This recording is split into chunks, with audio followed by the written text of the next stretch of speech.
Hey ho! What's up, everybody? Welcome back to the NDA podcast. We are live August 30th, 2024. My goodness, the year is almost over. Things just seem to fly by. This is the podcast where I work on things I cannot share, but I like to hang out with you. So, to keep you all interested while I'm working on things I cannot share, behind me, well, over here, we'll play something I've done in the past. In this case, it'll be some watercolor Saucy painting for Hulk and old Logan. Just gonna play.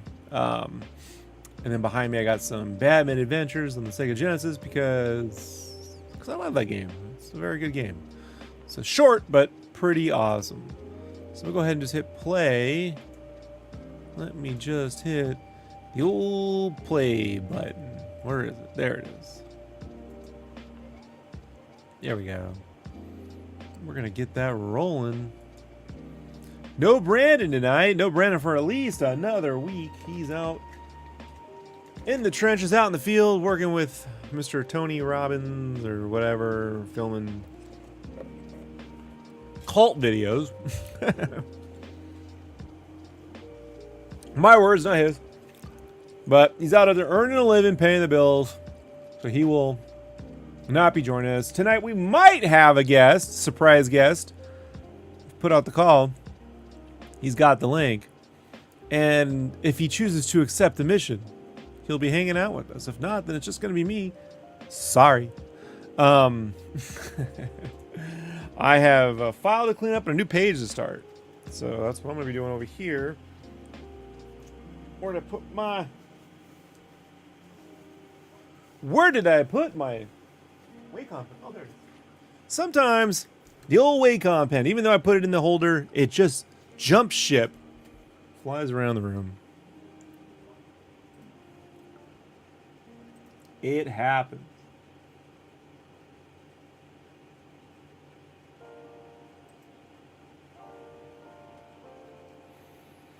All right.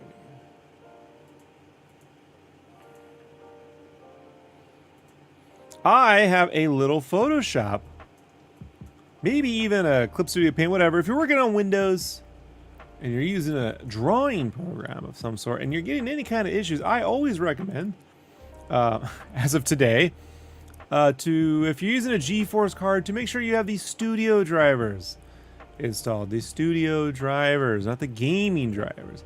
I'm getting rando issues for the last year in Photoshop that would just glitch. Sometimes when I use like the rotate tool, sometimes it's random and it would clear up, but every now and then crashes Photoshop. And then sometimes it takes a reboot, or I have to fudge with it for a little bit before it kicks back. And before it turns back on, and I got real tired of it last night because I'm under deadlines, man. I don't got time to mess with this.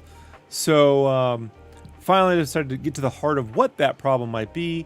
And it turns out that I had the gaming drivers installed a clean install of the studio drivers, and I've had no problems since. So we're going to see how that works out, and I'm certain, because I just said everything's fine, it's going to break.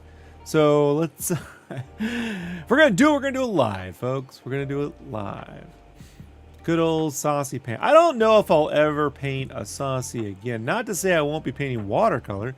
I actually have a commission. I'm going to be doing more watercolor, but the old drips and splats and stuff really doesn't work with every character. Looks great on a Hulk. Looks okay on the Logan, but for the most part, it's a colossal pain to make work. So the last one I ever did really was these two in 2017. And don't know if I'll ever be doing them again. But yeah, it works great on the Hulk because he's just a big green mass of Hulkness. I'm gonna get to work.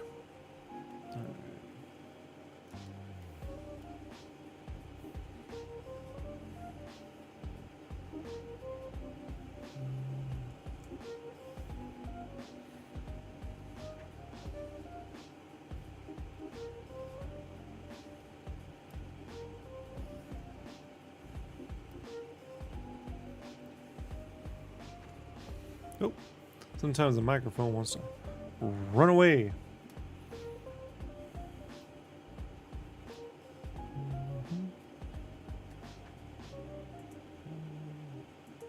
Every page I finish I have to separate and prep and clean up for my old colorist.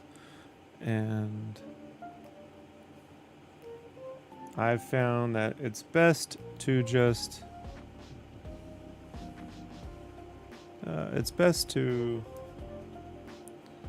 do that per page versus all at the end. Interesting.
Oh, also, we have the Popeye cover will officially launch October 2nd. I Like Popeye. I have the variant cover. It's a Bluto and Popeye team up where Bluto's wearing cable-like armor, but he's got a giant spinach cannon and a spinach gun. And Popeye's doing a Dragon Ball Z glow for massive publishing, available at all your local comic book shops on October 2nd. So, you know, if you pick up a copy, you're going to get a really fun copy of I Like Popeye, which is actually really, really good. Fun anime take on Popeye. Like, I think it started out as a meme on the internet called What If Popeye Was Dragon Ball? And it's an excellent comic. Excellent comic. But I like my cover better. No. You know, if you want to support old Rob and reward those companies that give me monies, pre-order is the only way to go. You can pre-order that on previews or at your local comic shop. You just say, I want the Sketchcraft variant cover on I Like Popeye issue 2. You just tell them that. And they'll be like, damn, we didn't want to have to order it, but now you got to do it.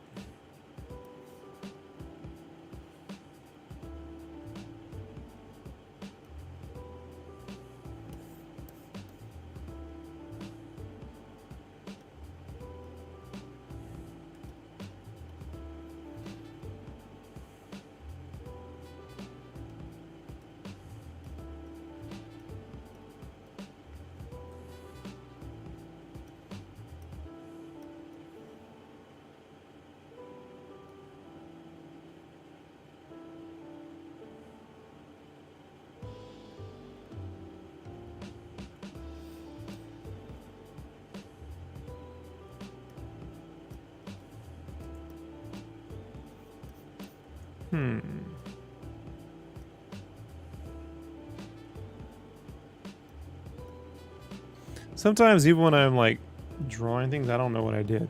It's like I'm cleaning up a file and I'm like, I don't know. I don't know what I was doing there.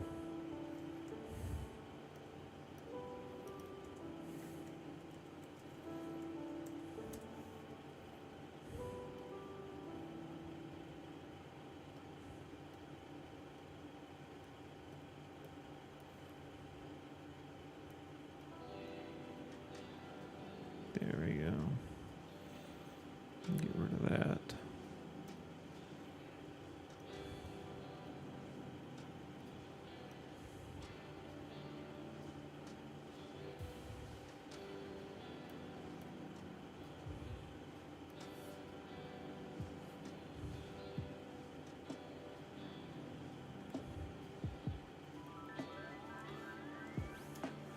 William Walker in the house. Out of town until late next week. equals can't wait to go and pick up your copy of Spawn Kills Spawn issue 2. Thank you. Sean Schultz in the house. Bro, it's a sick call. Thank you. Painted this in 2017 for a backer. Mr. Bruce Powell actually commissioned these, and you might know Bruce Powell from such movies as Star Wars Revenge of the Sith. He was the lighting director on the prequel, definitely on that film, and all the Transformers and movies. Turned out, big fan of my art. He commissioned these, and then invited me to Industrial Light and Magic, and then retired 3 weeks later. And so, I was like, you should have told me. I would have. You were gonna retire like within a month. I would have gone. I thought I had like like maybe I'll wait till summer, get some time off. I didn't know. So super nice guy.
The old drips and splats work really good for Hulk. They don't work so good when someone's like, give me a She-Hulk. They just look like they're bleeding. So I don't really do much of these anymore. I don't do these at all anymore, actually. But it was fun. But it kind of found the limits for me. But we will be doing more watercolor. We'll be doing cleaner watercolor with acrylic scribbles and stuff. So something that I can apply to any character. It's taken me years to kind of figure out how to do that. But I've tried. I've done so many of those things. It just hit the limit. Force and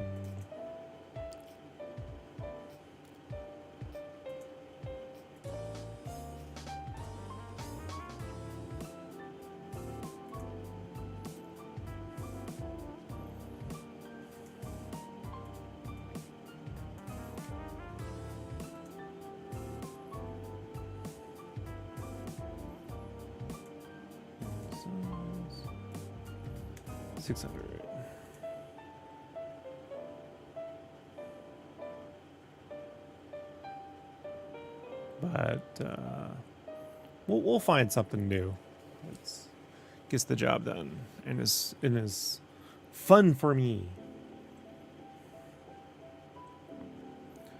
Sean Schultz says, hands are what I've always struggled with. Those are some great hands. Oh, thank you. There's those big chunky hands. Capcom hands, right? Bangus hands.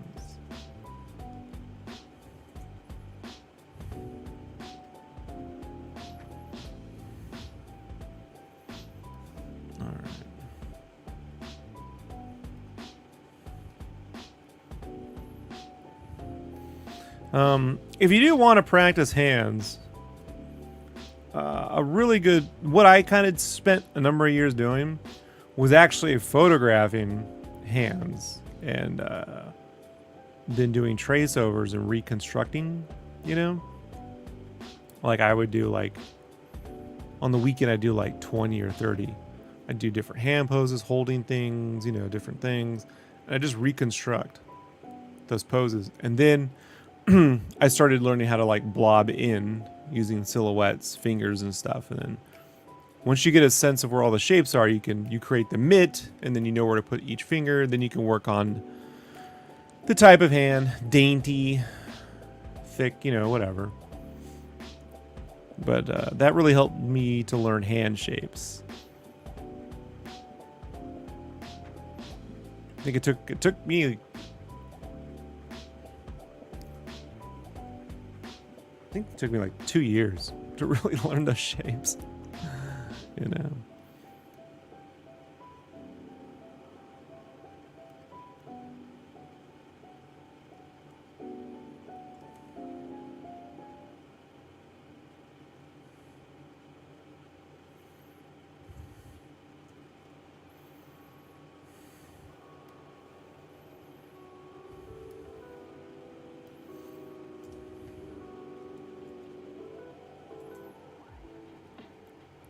Steven says sound advice. It does work.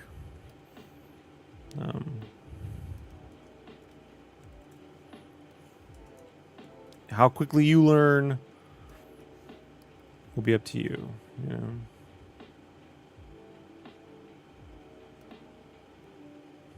It's different for everybody.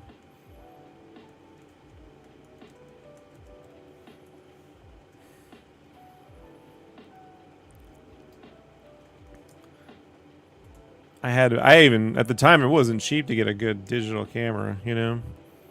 But I just was like, I didn't want to wait for photos back in the day, so I put down the few $100 at Walmart and just bought one. So, but now every phone has a great camera.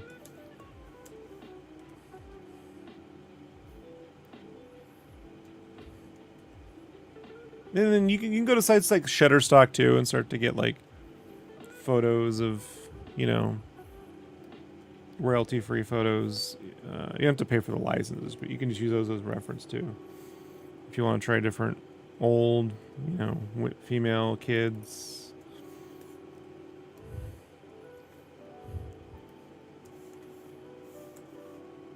For me, it's all about just shape design, you know. And then now, you know, I can gestural it out and blob in and rebuild. So every now and then I do run into a hand pose I can't work out. And it's usually like when you gotta like hold something in a certain way. Sometimes, you know, sometimes.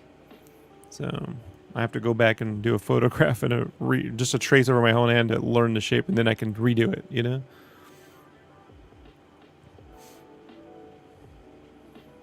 But once I learn the shapes, then I can go back in and do my more dynamic version, because it's very stiff. Even when you draw over photos, even your own stuff, you can, you know, it comes out very stiff.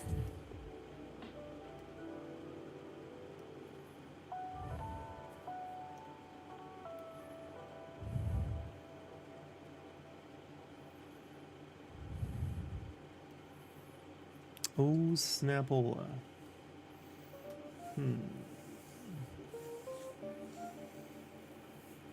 All right. Why don't I worry about that later?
Hey, let's see what we got here. Let's see what we got going on.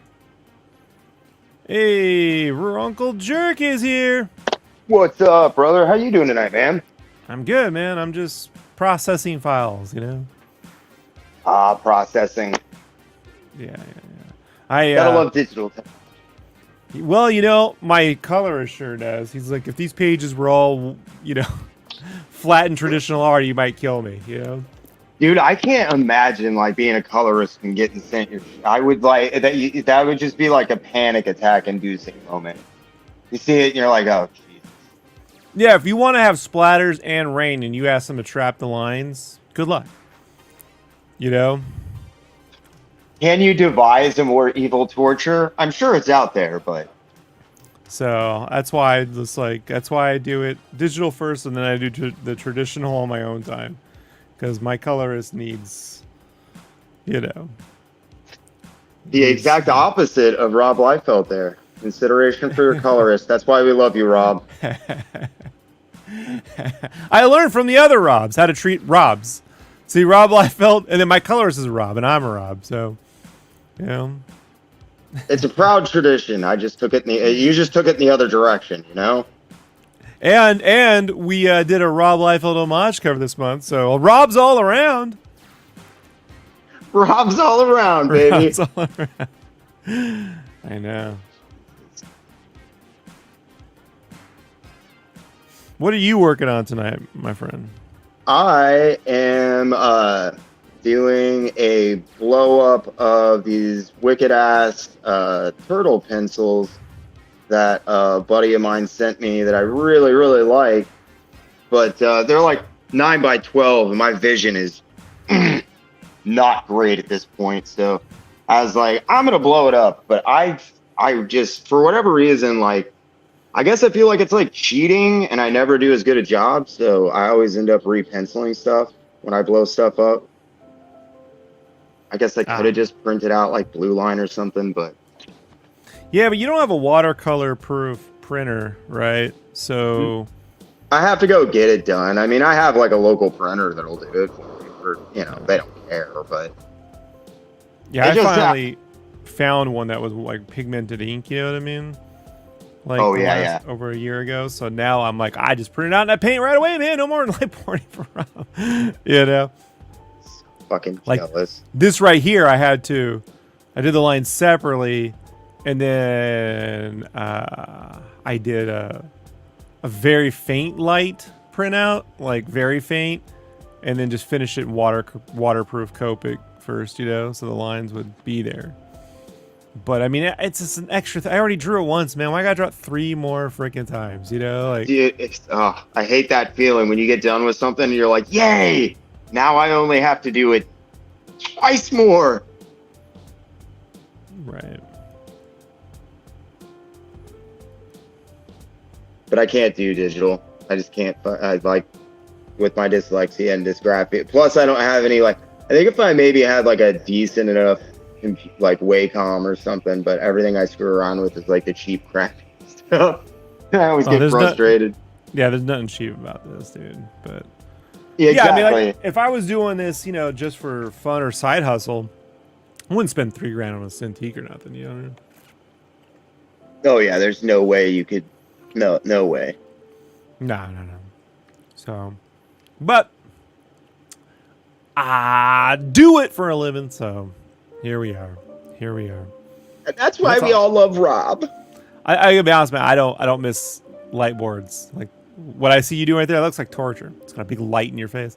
Because I did all this hand animation back in college, you know, and it's like you're just living in a light board. Yeah, I got like, I think I probably could like eliminate some of the light boarding technique, but like, I really do feel like, because I come from tattooing.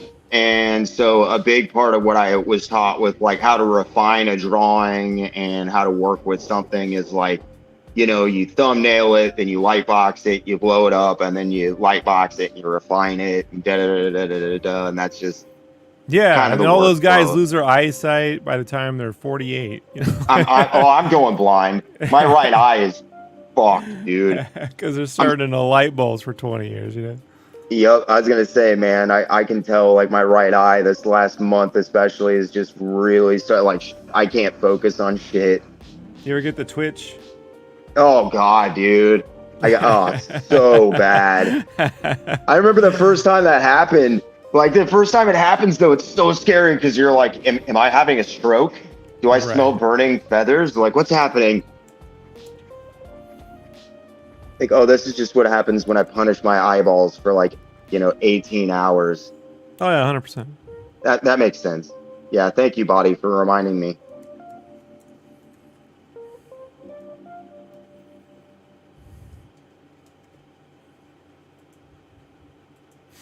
So, not a lot of people know this, and even I know not as much as I'd like. Roman here, Uncle Jerk, used to write screenplays? Yes, I did. I've been waiting to. I want to go down this dark road with you. Okay, I'll talk about everything I can. As a heads up, because I did have some people ask me about this on my channel. Like, the movies that I worked on, like 2 of them, I don't really care about talking about. They're Equilibrium sequels that were supposed to be made. And through my own stupidity and ignorance, and trusting nature, they were not done and they were stolen from me. Third movie was a television script, and I can't even talk about what that one's about. It did end up being a major motion picture. I did end up having like a high speed come apart at a theater when I saw the preview for it. So yeah, I don't want to get you into trouble. This is the NDA podcast. I myself work on things that are under NDA. Yeah. So, So do not talk about anything. So what do you want to know? Well, first I just want to go all the way to the beginning, right? Who did you work for? How did you get into being paid to write screenplays for, and what company? I'm just curious to know all of that. Like, technically, it would have been Miramax. Yeah, it would have been. What years are we talking about here? Oh, Jesus Christ, dude. I'd have been coming out of high school, so 2003, I think. Maybe even before that. I think I'd have been graduated for a couple of years, because I did audit. Like, I've never been to college. I don't have any higher education, but I audited. I had a buddy that went to film school. So I audited a bunch of classes because he technically had a learning disability. So I used that to sit in as his note taker, even though I have a learning disability and I can't take notes.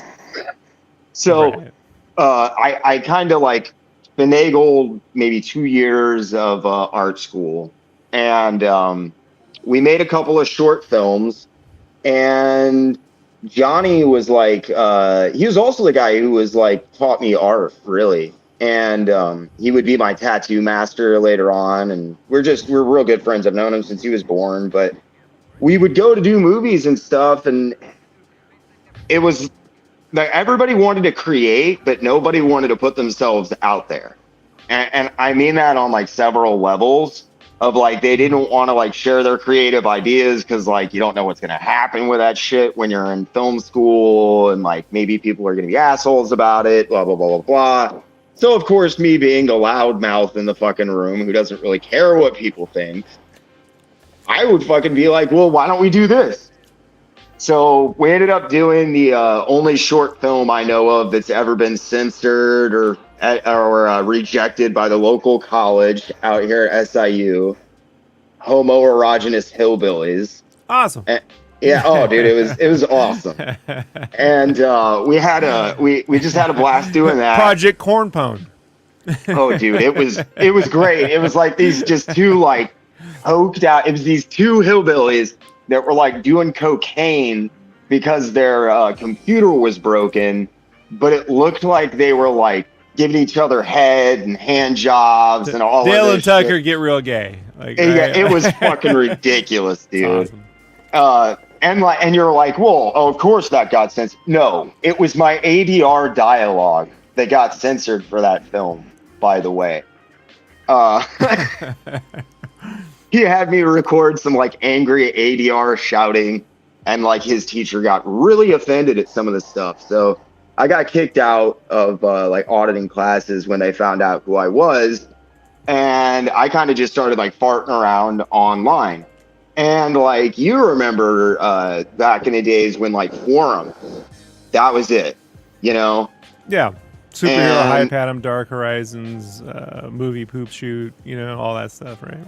yes. And so I had been, I don't want to say an aspiring, screenwriter or anything, but I had been really interested in writing ever since I was like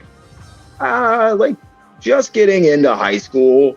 And I had been on a couple of forums, and there was one forum in particular where a lot of guys springboarded out of, and Ryan Johnson was on there. I talked to Ryan Johnson like a lot online. Is this pre-brick or?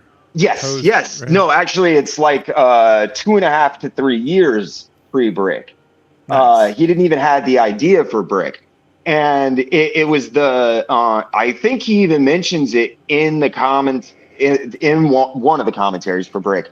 He talks about there was a film board, and he was like, he just generally asked, like, what should I do? And someone was like, well, you should do a noir movie. And someone else was like, well, you should do a high school noir movie.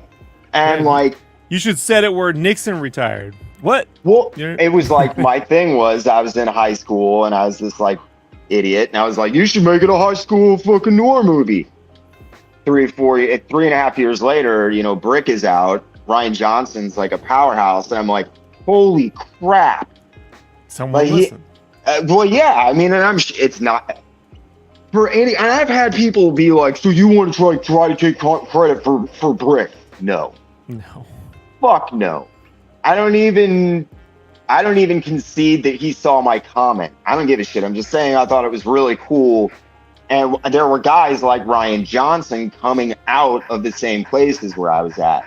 I see. And I remember listening to the commentary again for Brick, and he's talking about the forum. And do you remember Brick very well? Yeah. Okay, so the scene where it's the tunnel and they pull out, and her dead body is there, and Joseph Gordon-Levitt, it's just got this really amazing, like, Hitchcockian elegance to the film, and it's like doing an infinite pullback, and what looks like water underneath her dead body is moving, and he talked about it being like a trash bag, and I was like, fuck, anybody can do this. So I initially set out to start writing scripts that I could do. And it is helpful though when you do see someone accomplish something, right? It's kind of like when they say it's impossible to run like a 5-minute mile, and if one person does it, then you go, it is possible. Now, then you got like 4-minute miles and shit. You know what I mean? It's crazy. It was really nuts for me to know that, because instantly once Brick came out, he was a name. Everybody knew, he was a talent. And yeah, I mean, that was big on Ain't It Cool News at the time too. I think that's how I found it, right? And he ended up doing his follow-up to that was like a semi-documentary piece that came out for Record Store Day. That was a live performance for a band called the Mountain Goats. And I absolutely loved it. And I was just like, well, fuck. I mean, this guy can do, independent movies. He can do, documentary, live documentaries, and whatever. So I ended up writing a couple. Yeah. Despite popular opinion, he didn't just go and start directing Star Wars films, right? Everybody does not give that dude his credit. That's why I get a little bit salty. I'm 50-50 on that movie. But I give him his credit. I fucking hate that movie. I hate it. Yeah, I hate it. It has some good spots and it has a strong ending. But yeah, I know what you mean. That all being said, the man is incredibly talented, and anyone arguing otherwise, go make a Brick with no money. Get back to me on that one, right? Yeah. Yes. Right. Yeah, dude, and I get it. He fell off. He's not Kurt Wimmer, who we'll get to. But Ryan Johnson's got shit, but he's super smart too. And yeah, on that note, he used to call into the remember Slash Film used to do a podcast with David Chen and Oh yeah. he used to, before he was super famous, he'd call in there and he would just like troll David Chen by like chewing on ice cubes every time David would talk or something like and then he'd read like hypersexual like poetry about David, you know, That like just sounds like fucking Ryan. Yeah. and he would stay in character, never explaining it. You know, people are like, "Who is this guy?" Yes. So I'm like trying to make this simple and like not rambling. No, we got time, bro. which is my- I'll keep you on point. Just keep going. You're going good. So I'm like trying to think of shit that I can do, like my best friend's wedding. I got a copy of my best friend's wedding, which, for anybody who doesn't know, is Tarantino's lost first film, his independent film. Yeah, this is an actual movie, not a copy of your best friend's actual wedding. Like, yes. that was the one with the Top Gun bit. Yeah, I'm pretty sure the Top Gun bit is in that one. Yes, yeah, it is. Yes. Yes. Yeah. Go watch the. If you haven't seen it, Sword Fight, you're missing out, folks.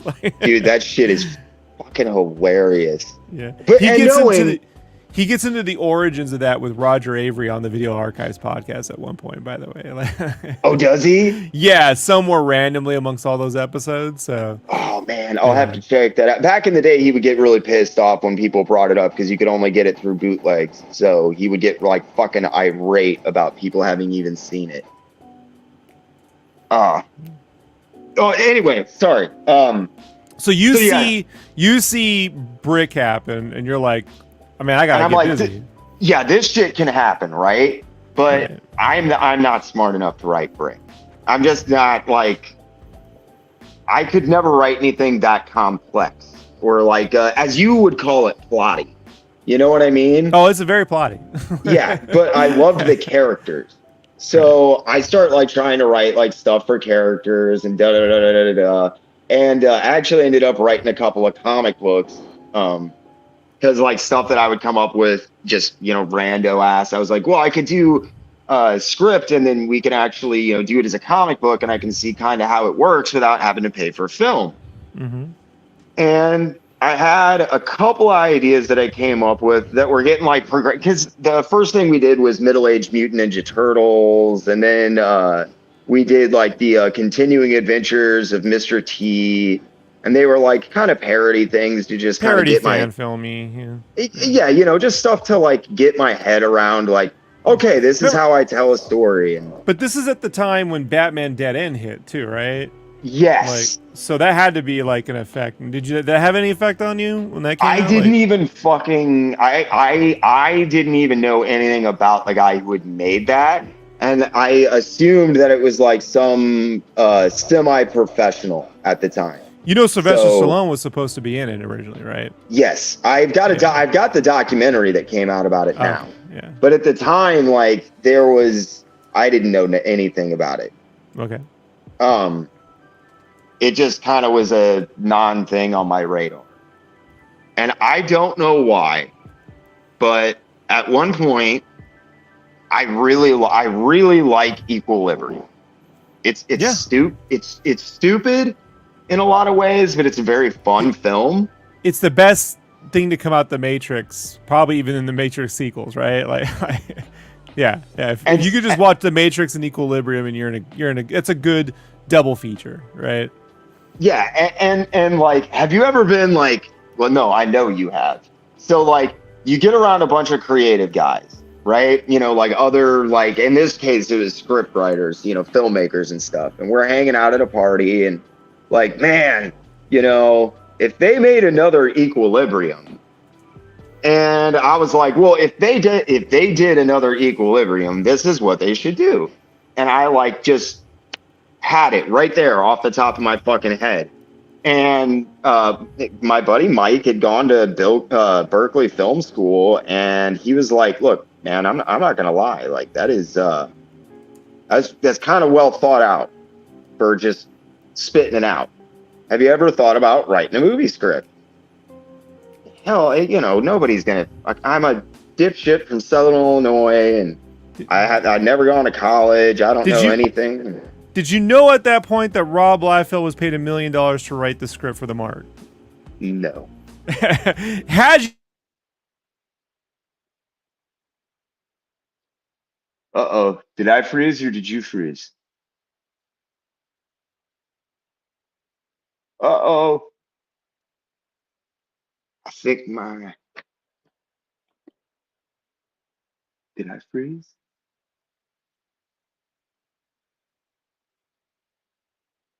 known that, would you felt for? Okay, sorry, you glitched out there, No, man. don't worry. Hey guys, give me a second. I'm just gonna reset the mode. It's an IP comp. I for some reason Okay, I gotta cool, do this cool. before we start now. I forgot it. It's an issue with StreamYard. I gotta fix this, but 1 second, guys. It's gonna go out. Give me like 2 minutes.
I don't know if you guys can see or hear me. I apologize if you can see me. I'm like sitting here being a silent ass. I don't even have a monitor open. So There we go. Yeah, yeah. No, what it is I forget this service goofs with my IP, my router. So anytime I log in, like I gotta see if it. I have to test it to see if I can fix it before the stream starts. You know, I don't know what causes it. Causes, and so what it does is out of nowhere it'll bring up the wireless thing, and it's a LAN, man. It's all wired. There's no wireless anything, you know. the fuck? So there's just some weird. Yeah, I know. I just experienced it the other night for the first time, so I'm like, okay, that could eat up an afternoon. But the last time I did this, it seemed to work fine the rest of the night, so it should be all right. And the little meter thing's gone, so we're good to go.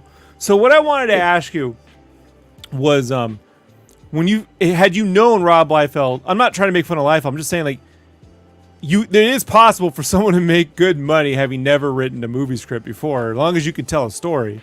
You know, it's really just a matter of formatting. That's what I'm trying to get to. More like, oh, Rob can't write it. No. I just want to make that sure it's clear. Like, but you didn't know at the time, so you were just like, hey, I guess I could give it a go, right?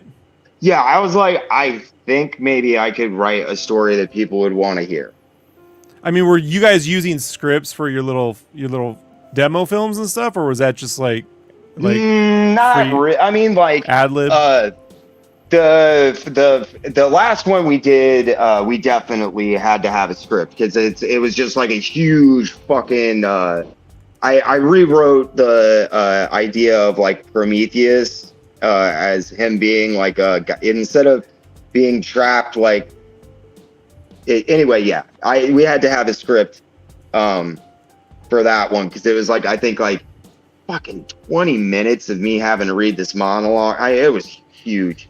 So that was the first time I'd ever like written a real like script. Like, you know, we need this shot to go with this section of the monologue and da da da da da da da da. And then we did the comics, and my buddy Mike was like, you should, write this equilibrium script down and blah, blah, blah, blah, blah. So I did not write the equilibrium script down. I was like, well, if he thinks that's good enough, I should actually write something. So I wrote a couple of things on my own, and I happened to have a buddy from Chicago, and he was down visiting, and we were playing Marvel vs. Capcom 2, actually. Yeah. And he was whooping my ass as usual. And I was like telling him about, oh, I'm writing these movie scripts and blah, blah, blah, blah, blah. And he's like, well, my buddy just got hired on out at Miramax, and he's got some hookups at Dimension and this and that. And I was like, well, I don't have a manager. I don't have anybody, I have no agent. I have no, Right. I said manager, I have no agent, there's no way I'm going to get scripts in front of these guys. And Eric was like, just write it down and give it to me. Yeah, they'll take advantage of you. They're cool. And exactly, and so I see where this is going. And it's like I wrote down a couple of things, and I got some. I did get a couple. I think I got like 2 guys who sent me letters back that were like, these are actually decent, but we don't really deal with anybody that's not represented because there's just a lot of problems that can happen and blah, blah, blah, blah, blah, blah, blah. And eventually I wrote the one script I just really can't talk a whole lot about. And it's good. It's a good idea. It was solid. It was interesting. Tommy Boy 2. No, actually it was Spawn 3. Spawn 3. You went right to 3. Right? No, we skipped part 2 because I had to cast Todd McFarlane as Spawn. Turturro wouldn't take the role. Well, he would, but see, he was going to be Todd's stunt double. That was going to be one of the anyways. He can dance. I've seen the movie. So, like I wrote this one script, and I think whenever David was this guy's name, and whenever he read it, I think I don't want to make it sound like I'm some sort of like prodigy of writing. I'm fucking, but it's just it was a good idea, and he knew it, and a good idea when you read it, but it was expensive. It wasn't like a movie that you do without Spielberg, coming along and being like, oh yeah, that sounds like fun. Let's throw 200 You wrote an million on-spec script without a production Exactly. a producer looking over you going, kid, what are you doing? Like, what the fuck are you even doing? This is Miramax. Exactly. And so he's like, but he was really impressed with, he said that he really liked the characters and the dialogue and stuff. He was like, it was interesting. He was like, we could never make the movie. He's like, but I really, he's like, I think there's something here. Do you have anything at all that you can pitch us? Something anything that's like a character piece or, this or that. And me, Rob, as soon as he's like, I need a character piece. I just want to tell somebody's story. I'm like, well, we could do this. We could do this. We could do blah, blah, blah. He's like, no, nobody gives a shit about any of that. And I'm like, yeah, all anybody ever wants to fucking read is those Equilibrium scripts. And I'm making a joke. Right. And you can hear an audible silence in the room. And he was like, what? And I was like, these sequels, Equilibrium. Because this is when it's like blowing up on home video, Yeah, it was. That's where everyone watched. It was home video. And and it's blowing up on home video, and they didn't know. No one saw that movie coming. They had no idea how to take advantage of the popularity of that film. The marketing was donkey shit. Chris Bale was getting ready to be huge, but no one knew it yet. And so, of course, the guy's like interested. So I'm like, oh yeah, well, I've got this Equilibrium sequel. And basically my plot was that the Tetragrammaton clerics become like warlords, essentially. Like, without equilibrium to keep them in check, they just run absolutely rampant. And it's like this kind of, it was a lot like Fury Road, actually. There were like kids which was just about to start production. Yeah. I mean, a little hyperbolic, but not really. They were out scouting fucking locations. Right. Crazy when you hear about the fact that they had to re-find locations because the entire topography had changed. It had been so long since they scouted that film. Yeah. Like, whoa. But yeah, so I'm like, yeah, well, you can have the Tetragrammaton clerics, and you can have just basically as many badass fight scenes as you can afford or want to film, based around this like thin premise that was based around like Chris Bale's character from part 1, and like Chris Bale has developed this, like, I don't want to say a conscience, but like there's a huge power vacuum, people are dying, and like it actually turns out that his daughter is the one who has to like step up and like start fixing stuff. That was my big, oh cool, it's a teenage girl who's gonna help quash this huge rebellion. And they're thinking they can get out of Bale and maybe, right? Well, at that point, Chris Bale still hadn't enough. Get Chris Bale, or was it yes. Kate Beckinsale, right? Like you could see that, right?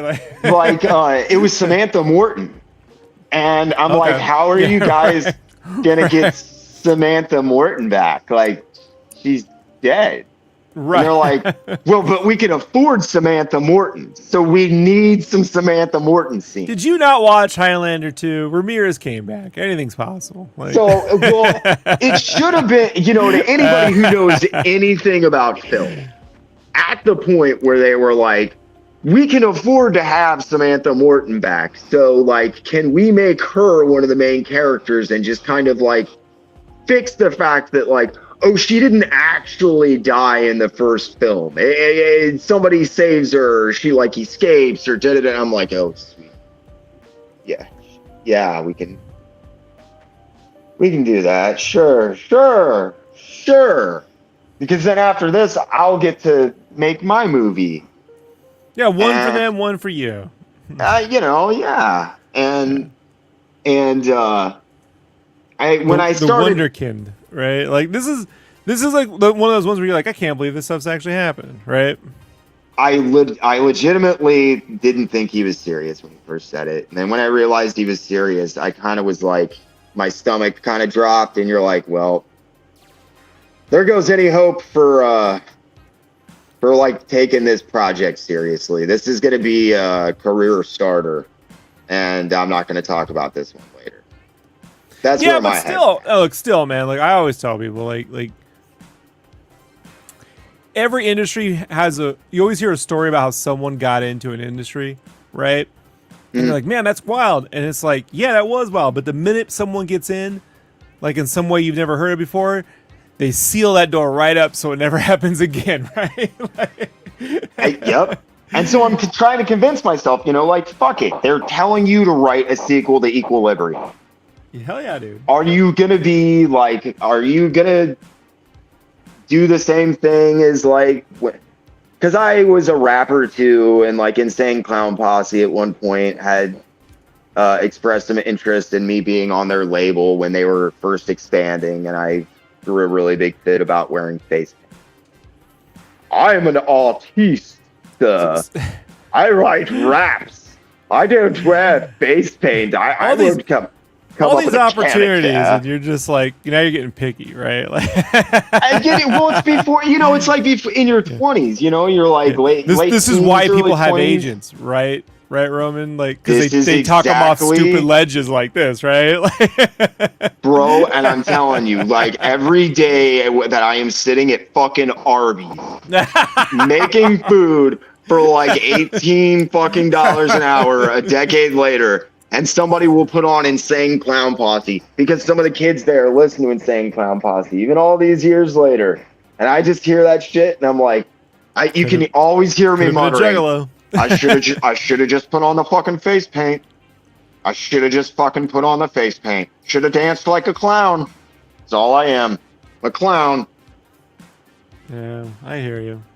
But still, you know, like they're like, can you make Samantha Morton a main character? And I'm like racking my brain. I'm like, I guess instead of Chris Bale's daughter, I can bring Samantha Morton back, and it will be her that's causing this like emotional reawakening in Chris Bale's character, and she's gonna come up with this great plan, and they'll band together and take out all these other warring dickheads. And I get probably 3/4 of the way through the script. I get most, a bunch of approval. And I think it was right around that point that The Machinist was really starting to hit. It was making the rounds. I don't remember if it was out on DVD or if that's it was when Christian Bale dropped like 7,000 pounds and became a human skeleton. He got down to 116 pounds in that film. Yeah, that's pretty wild. And he was 224 pounds 3.5 months later for Batman Begins, because he did those movies back to back. Yeah, HGH is real, folks. It almost killed him. Yeah. There were all these like, and it's funny because of what I was working on, I got to hear all these stories too. Like, there was this huge fucking fight with Chris Bale that they had, where they were like, if you don't start eating, we will fire you. And his doctor is like, you are developing a certain type of diabetes because you won't fucking eat.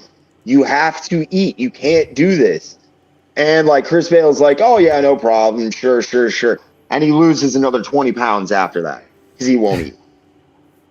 And Lottie fucking died. What did he fucking care? You know, whatever. And because apparently at one point they had Matt Damon call him, because Matt Damon's got it's not diabetes, but it's some medication. He has to take diabetes medication for Heart's War, because he lost and gained too much weight and fucked him up. So they had Matt Damon call him, and he's not listening. And Machinist was never a big moneymaker, but when that movie hit the rounds, it was really apparent that Chris Bale was never, and I mean never, coming back for a fucking sequel to Equilibrium. You know? Right. And so they call me again. And, we can't have Chris Bale as the main character anymore. And I was like, well, why can't we, we got Corey Feldman. We're bringing back, what I said, I was like, we're bringing a character back from the dead. Why can we not recast Chris Bale's character? And I was told in no uncertain terms, the only reason that the film had been greenlit in the first place was because of Christian Bale. Right. So I'm like, well, then why do you guys even want me to go any further on the script if we can't have Chris Bale and he's the whole selling point on the film? Because we love to spend money. And the guys, and David told me, he was like, honestly, there's a couple of guys that just really like the story. They like it. Like, the script is fun. Do you also, you know that thing where sometimes they have to keep things in active production or they'll lose rights? Or they'll lose rights, yes. I asked about that, but nowhere near enough time had passed. So they were just genuinely interested in basically what I was told, and I think some of it, at least some of it was true. was that they had read the script, that it was an equilibrium script that no one was excited about, everyone was upset about being assigned to, and that it was fun. That it was, well paced and this and that, and they were like, well, fuck it. If we can keep going, why don't we keep going? And the studio had enough money invested by that point that they would pay for a rewrite. Now, mind you, I don't have a manager or I don't have an agent, and I've not yet been paid You're for on my spec. Yeah, exactly. But they're telling me like, we don't care. Okay. And no one's being taken advantage of here. And I'm being stupid and going, okay, well, that sounds plausible. Yeah, what are all these horror stories about Hollywood? You know what I mean? Everyone seems really cool. Like, and yes, looking back, I do know how fucking dumb I seem. But it's just you want shit to work. You really do. People fall for Nigerian print scams. As a matter of fact, literally at this time frame, people were falling for Nigerian print scams. So like, I just saying it out loud. You feel stupid. My brother fell for a Nigerian print scam, and I even told him at the time, "You're a moron." I took one look at that email. I'm like, "Send them no money," and he sent $10,000. Guess what? He was out. $10,000. I was gonna say, that's hilarious because that's exactly what I was promised. Was $10,000. $10,000, which in Hollywood money is jack squat, dude. I mean, exactly. Precisely, and that's the other thing is I'm like, it's $10,000. That's a tab at the Beverly Hills Hotel. I mean, like that's seriously less than a Harvey Weinstein spends on like hookers and coke in 15 minutes. Like, they're not going to think twice about it if I give them something of quality, this will work. And I was asked to come up with like a whole new spin where it's more about the warlords, and I went in this whole fucking to be really honest, I just went in like a whole Beyond the Thunderdome fucking direction, because complete with Han Solo ripoff jokes, or I was just, did you do where he goes around one end and comes running back? That's my favorite. Like, I love George Miller, but you know what I mean? He literally put the Han Solo bit in there. I was like, that's funny. Yeah, that's his second unit. He did it's his movie. It's his movie.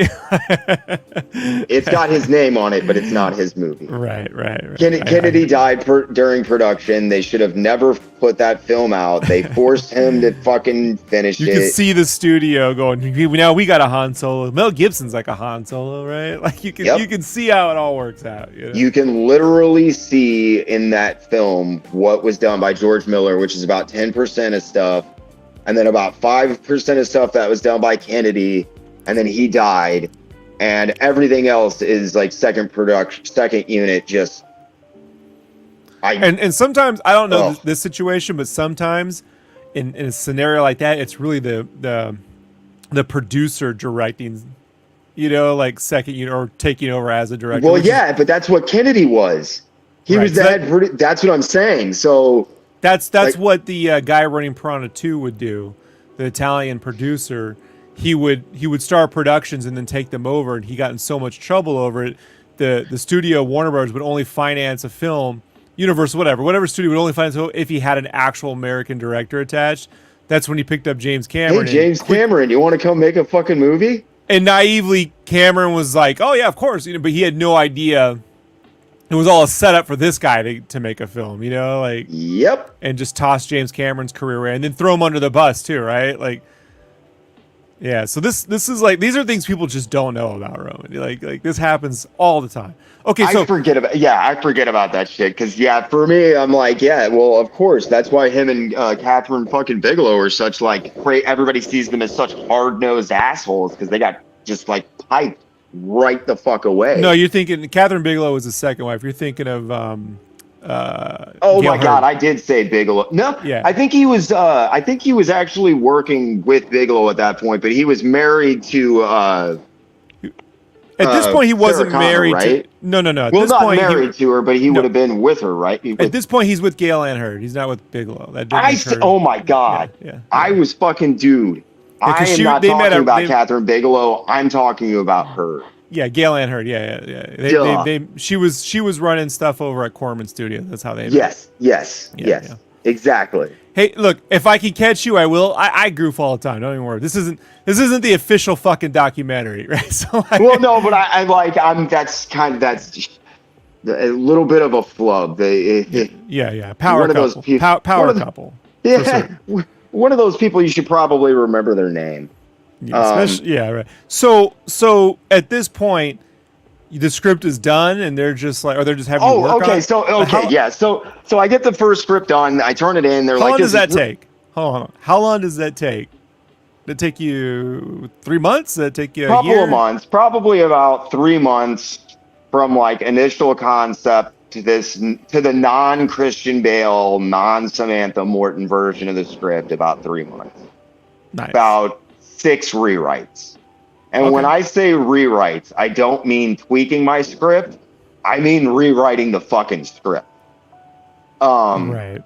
So I had quite a bit Page 1. Invested in it by that point. And Yeah, I mean, are you doing this full time, or are you just like? Yeah, like How are you eating right now? I'm like living with my dad, and because people forget. Hold on, to set the context for this sort of thing, people forget James Cameron when he was waiting for Terminator to get. He had to wait for Arnold for an entire year to go do this Conan thing. He had no income.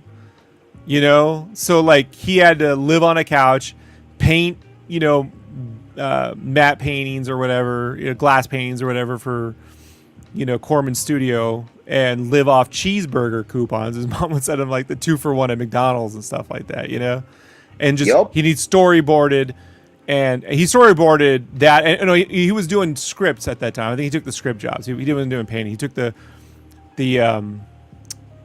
Rambo 2 and Aliens. Oh yeah. Yeah, that's how he paid the bill. So you're paying the bills how? I'm like, I gotten like my mom went crazy, kicked me out of my house. I had never really met my dad. I like, I move in with my dad, and like, hello, Dad, I'm a screenwriter. and like, I barely graduated high school. I missed more days my senior year than I attended. They like legitimately could have arrested my dad. I skipped so much school.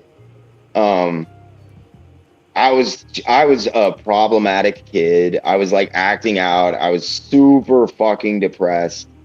And my depression was starting to get like out of hand. I have like just fits of rage, dude. I'm very much in control of my anger at this point. At least I try to be. This is why I try to be a kind of a measured guy. If you know me, for any length of time, like it seems like I'm going off, but I'm really not. Like if you saw me actually upset, stupid shit like happens. Like I tear the door off of my freezer and throw it at people. I have anger issues. So my dad figures out like, well, writing keeps him calm. Art, like art shuts him the fuck up, and he's not out doing all of this stupid shit. So my dad's like, well, you can do whatever the fuck you want. Don't worry about a job. You can stay on the couch. And like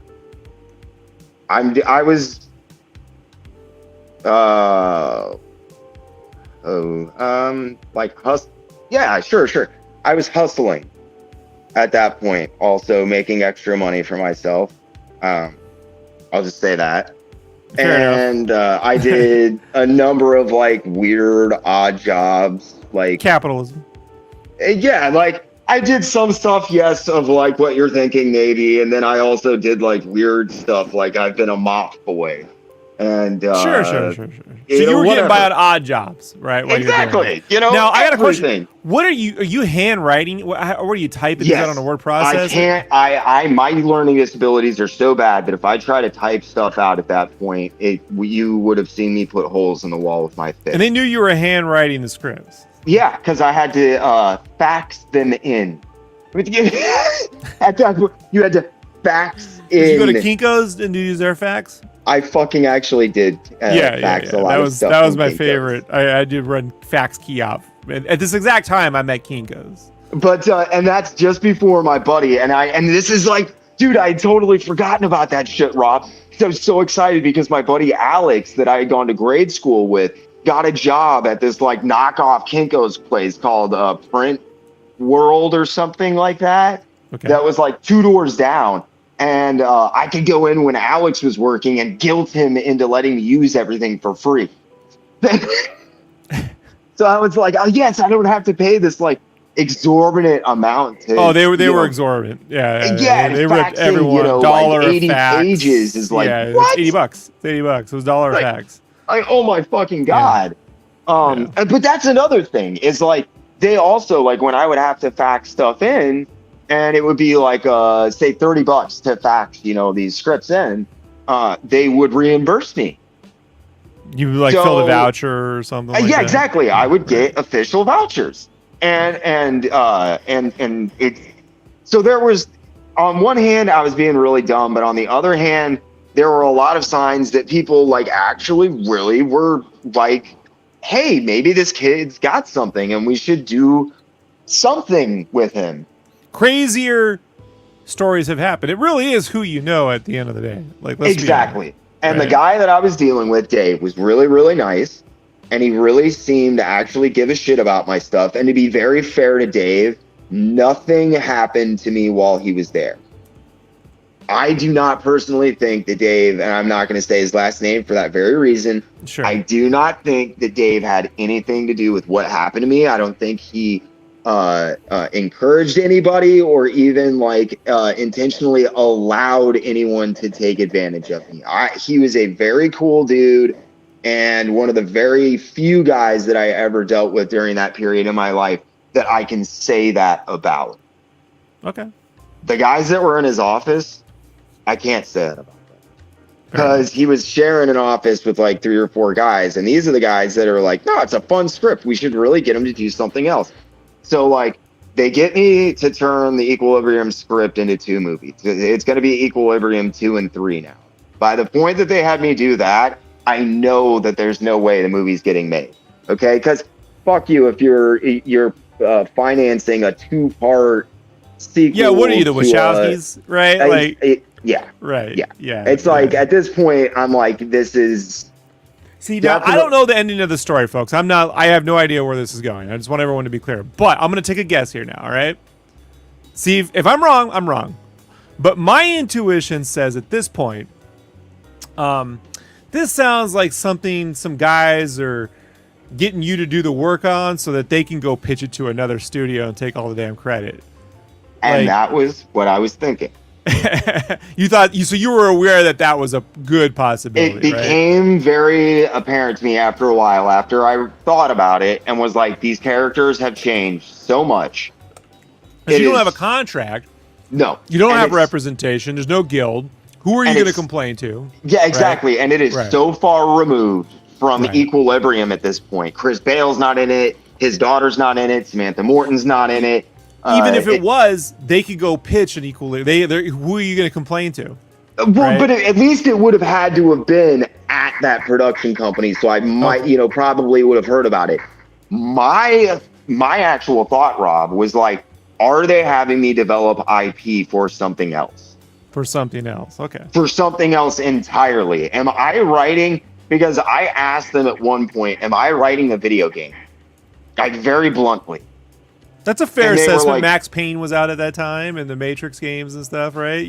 They're like, what the fuck are you talking about? And I'm like, dude, if you guys turn this into a Matrix-style game, because the Matrix game was out at that point, like, if you guys turn this into a game, it would be highly profitable. It would work. It could be an expansion of the world. It doesn't cost any of the money. You don't have to get any of the character rights. It could be Max Payne 2 Future Pain. Exactly, and you guys, and my big fear was I was like, you could do this even as like an Equilibrium video game. And if you did that, like, even if you guys honor our handshake deal, like, you have not told me anything about like me working on a video game script. So am I not going to get paid for that? And you guys are just going to go do that, and I'll get paid maybe if the movie happens, but I know the movie's not going to happen at all at this point.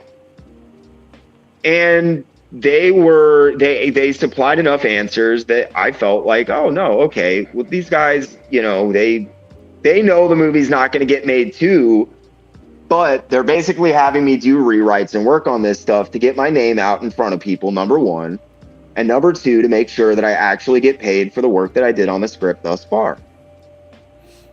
And hey, look, like, fair enough. They're being, you feel like they're on the up and up at this point. Yes, right? I feel like that. And it's at that point that I made like the one thing that I do consider to be a dumb mistake. I was like, this is my shot.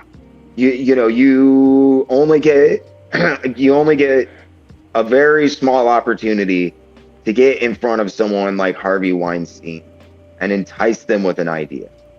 You know what I mean? And right, as a non-blonde woman in Hollywood, you probably only get one opportunity. Harvey will take the second as long as you don't shake his fucking hand and you give him a hug. He'll take the second meeting. So I'm talking to my buddy, and he's like, look, Harvey is having a really hard time. Miramax just is going through a bunch of upheaval. This is just before like they sold it. Okay. To Disney, right? Yeah, exactly. But they didn't even know who they were going to sell it to at the time. They just knew they wanted out.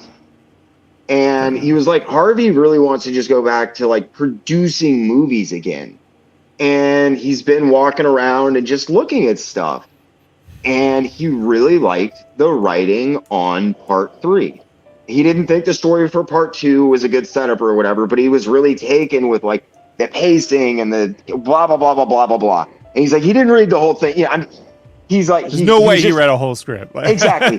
But he liked it. He asked who you were. And he literally said, he was like, do we have anything else by this guy? Okay. Fair enough. And it's at that point that I decided to send in an idea that I had.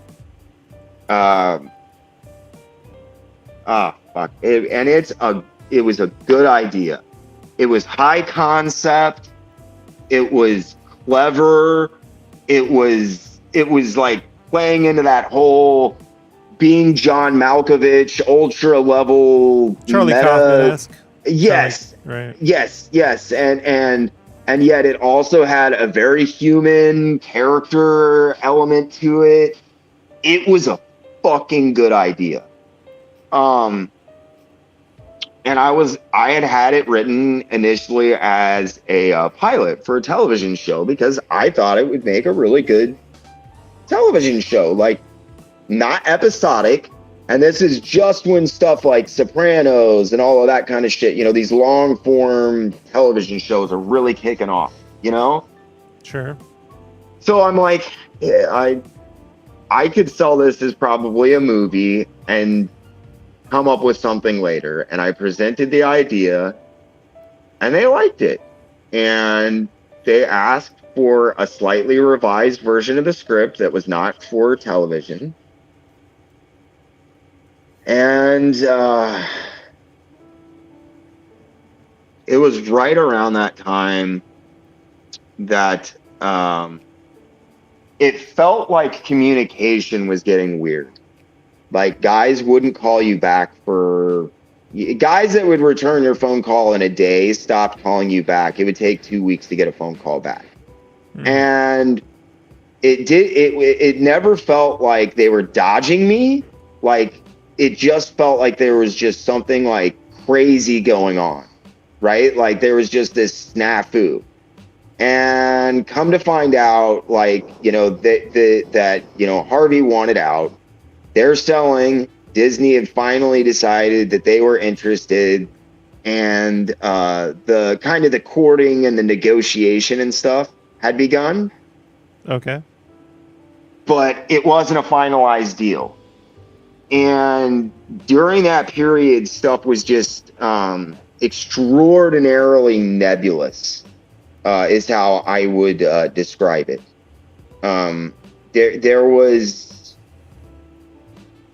a lot of stuff that was still up in the air with Miramax, as far as like, you know, deals that they were making and guys that they were working with. And then uncertainty as to what was going to be happening with those projects moving forward when the sale went through. Yeah, this happens. Basically, what you're saying is, people, maybe not everyone knows this, but when there's regime change at a movie studio, what generally happens is every project in production gets scrapped because no one wants to blame for someone else's decision. Whether it's great or not is irrelevant. They just don't want to take the fault for something they didn't do. And they don't want to attach their name to something that may or may not succeed. Do see the only other side of that is you see some sort of like what I would call like hijacking or piracy, where guys come in and they find projects that they like and then they steal them. But they'll start it all over under something else or something. Exactly. They don't keep the thing that's in active development in development. Yes. Right. Yes. Never active. It's always scripts in drawers. Right. And I'll give you one guess where the stuff I had sent in was hanging out. It was in drawers because it wasn't in active development. And gotcha. One second. Brickhouses asks, who's doing the drawing? Love the work, big fellas. This is me drawing an old Logan, and I'm going to do some watercolor painting. I did this in 2017. I'm currently working on a comic book called Spawn Kills Every Spawn, which I'm working on right now, but I can't stream it. So behind me, I'm playing some old videos, which you see right there. That's what you're saying. So, and then joining me is Roman, Uncle Jerk, and he's on Jerk Comics. Is it Jerk? It's Jerk Comics, right, on YouTube? Yep. Yeah, Jerk Comics on YouTube. And if you want to see really great documentaries on comic book artists like Sam Keith, and what other one would you recommend if I can give you right at the top? I think probably my other two big ones are the band comic that started Image Comics, which is about Rob Liefeld's book that and how Image Comics started. Nice. And then Mark Ditko, Steve Ditko's son, or his nephew, which is the only guy on the planet that hung out with and knew Steve Ditko, said that my two Steve Ditko mini docs are the best things that he'd ever seen, and quote unquote essential viewing for any fans of his uncle, because that's the nicest compliment I've ever received. Hell yeah, dude. Hell yeah. So you can check out Jerk Comics and all there, right there on YouTube. Give them a subscribe, give them some likes. And we're going to get back to Roman's crazy stories working in Hollywood without representation or payment. So, so my script is hanging out in a drawer. Right. Harvey Weinstein has... Okay. I can't say that. I talked to Harvey on the phone once. Oh, that's interesting. Was it a Matrix flip phone? Did you have one of those? Like, right? It was a conference call. He was in the room with a couple of guys, and and they were like, "Hey, Harvey likes your stuff," and da da da da da da. And I literally said bullshit, and they were like, "Harvey's right here." And I was like, fuck you, put them on speakerphone. And they did. They called your ass out. Well, they were trying to fuck with me, and I tried to spin it.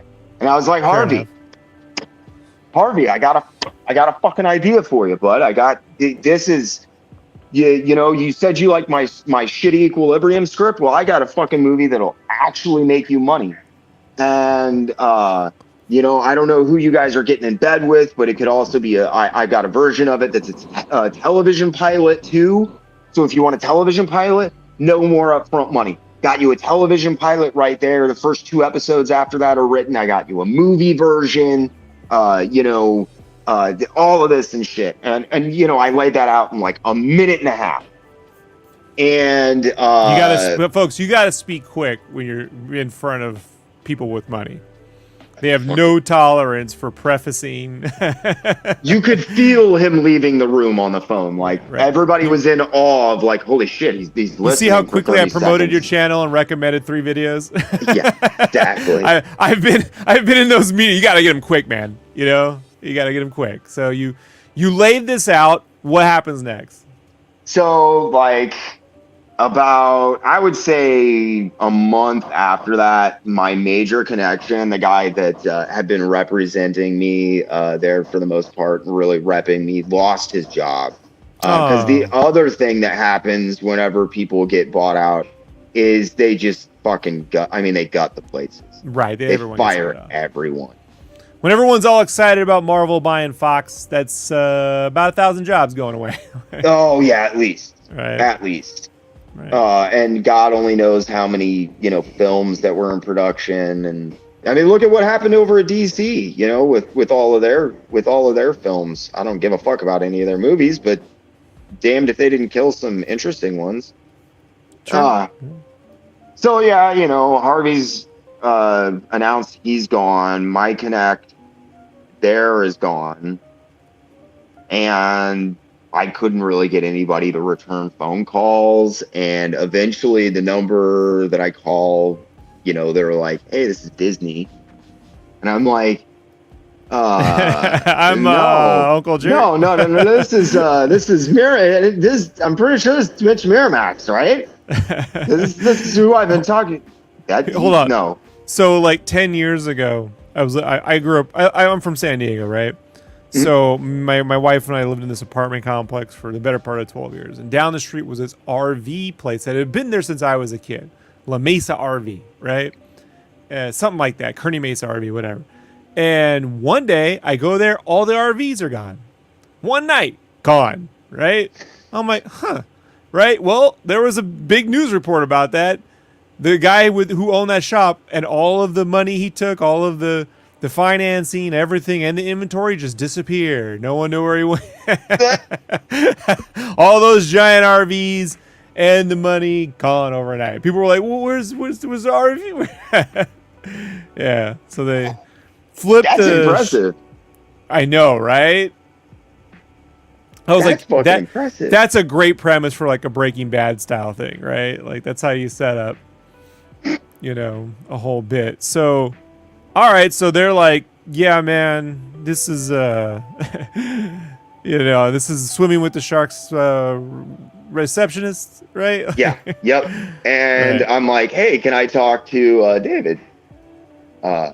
David David has not worked here in nearly a month. All right, we've had most of the offices here are swapped out. I don't know what extensions you thought you were reaching. Can you please provide me with the numbers off of your contract and let me know who you are dealing with so that I can, refer you to the correct department and we can get you sorted out, because this is just a little bit trying for me and you're just getting on my nerves. This is how this lady's treated. And I'm like, I imagine the assistant to the principal in Ferris Bueller. Right? I did. It's not far off. Not far. So I'm like, I don't have a contract. Excuse me? You said that you have written I'm trying to remember exactly how she said it because it's fucking hilarious. So you're telling me that you have it written innumerable, I remember that much, she called them innumerable rewrites of at least 2 film sequels over a year plus period, and you do not have the name of representation or a contract number to provide me or any sort of that information. Like I spoke to Harvey in the conference hall B, And I literally told her, I was like, but the last time I called in, I talked to Harvey, when I was talking to Harvey, and she was like, sir, you know what? We don't have time for bullshit here. And I was like, oh, fuck me. So I finally managed to find one of the other guys. You're a real strange dude. I finally did manage to find one of the other guys that worked in the office with him. And, he's like, it's done. They took everything. They raided his drawer. They took all of his projects. He was a pretty loyal guy, I guess, and stood up a little bit too much for some of the stuff that he had going, and they just fired him on the spot and took everything. And so there's this television script turned movie script, that's got there's 3 full episodes, so that could have been even sequels for films if they'd have done it or whatever. Just kind of gone. I don't know where they're at. Gone. But yeah, and he's not there, and Harvey's not doing anything, and it's not like I can ask him, So it's like, well, okay, that didn't quite play out the way that I'd planned. And that was when it's called going out of business, right? Yeah, and that was when it hit me, because I was like getting ready to just kind of be like, fuck it, I'm gonna get off and just leave you alone. I won't bother you anymore. And I was just so stupid and young and naive. I was like, who do I talk to about getting paid? Right. And this is the fucked up part. Like the laughter. Oh no. The way she laughed at me, like, I will remember that shit forever, dude. Because it wasn't like mean. It's like her trying to be mean or anything, but it was the most cruel, like, oh my fucking God. Did you see that kid? He thinks the color shit is the color awesome. Like, it was, I mean, it was just gut, just from her belly. Jan Hooks, there's no basement in the Alamo. Yeah, and she's laughing and laughing and laughing, and then she stops and she's like, with the gum in her mouth. Sweetie, you don't talk to anybody about getting paid. That's why I asked you about a contract. That is how you get paid. And I was like, okay. Oh, okay. That sucks. All right. And you just don't really think about it. Whatever. But it could have been way worse. It was, my opinion. Like, I could have had something in production and they did this shit, or I was writing a video game and now they're going to make the video game. At least no one else profited when you didn't profit, right? That's what at the time. That was my mindset. That is exactly that's exactly why I wasn't like mad about it, because it's like everybody took the L here. We wasted time and we had energy invested in this and da da da da da da da da da. And like I said, I didn't think much about it at the time, but looking back, when I had talked to my contacts, like I said, there was a couple of guys that worked in his office with him, and when I talked to every one of those guys, because I talked to like 2 out of the 5 guys that worked in there, they both said that like they had raided his drawers, quote unquote, raided his drawers. Didn't think much about it at the time. However, a few years later, when I happened to be like out with a buddy at a theater, a preview came on. And, the guy with the golden voice comes up and starts describing this certain thing. And I was like, I fucking wrote that. Dead on, it was my television script.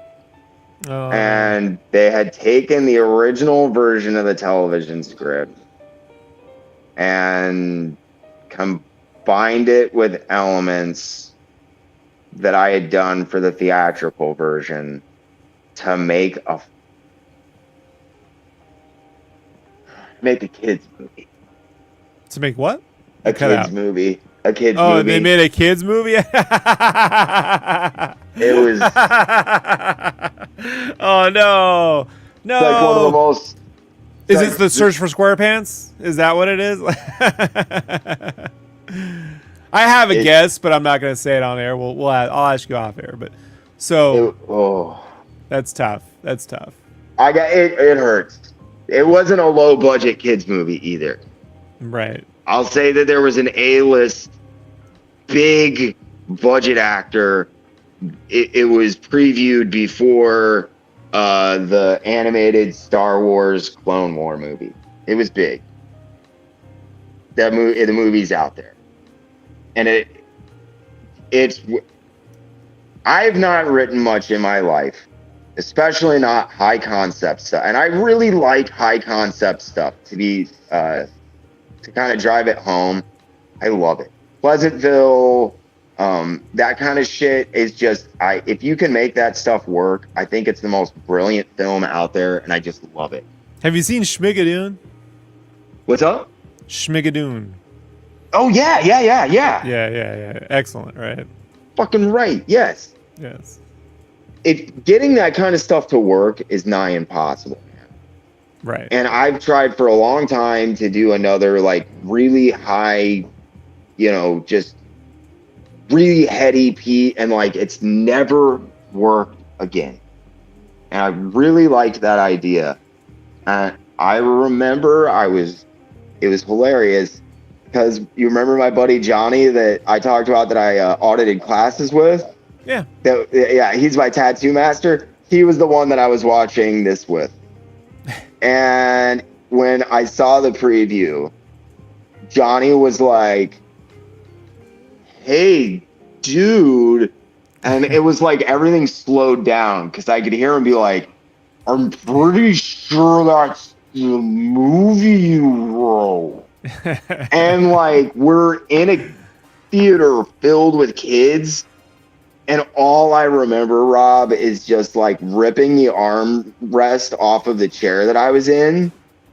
And like, I'm literally on my feet fucking screaming at the theater. Like, see, you want to make a low budget film. It's all of this, and it ends with this rage thing that you do, where you scream, and it just ends. That's how you win Cannes.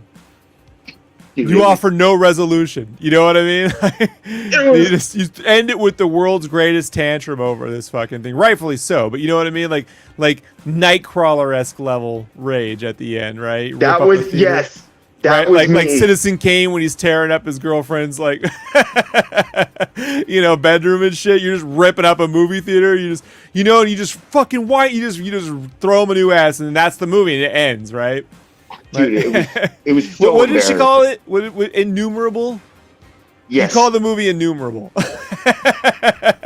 You're telling me that you wrote innumerable scripts over more than a year period for a 2-part sequel series, and you don't have it? I was like, oh. Innumerable. Serious? It's gonna play big at TIFF and South by, right? What's up, babe? Your phone? I thought you had it with you. Do you want me to call it? Sorry, my wife just wandered in and was fucking. No. So like, yeah. So I mean, I do. I remember like just flipping out in the middle of this theater, and it was horrible. I felt really bad for Johnny. He's like super quiet. I'm flipping out and screaming, and he's like, "Dude, it's okay." No, it's not okay. Right. It is so far from okay, dude. Yeah, I don't blame you. Who wouldn't be? It was awful. But I've tried a couple of times to do scripts after that. And I literally.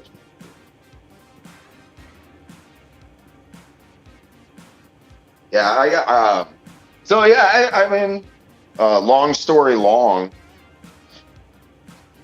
I guess that's probably the story of, because after that, I won't ever write it for film.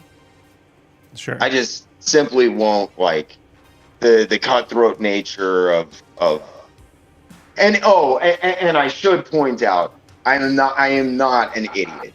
Have I ever talked to a lawyer? Yes, I have, guys. And I even talked to a pro bono lawyer at one point, and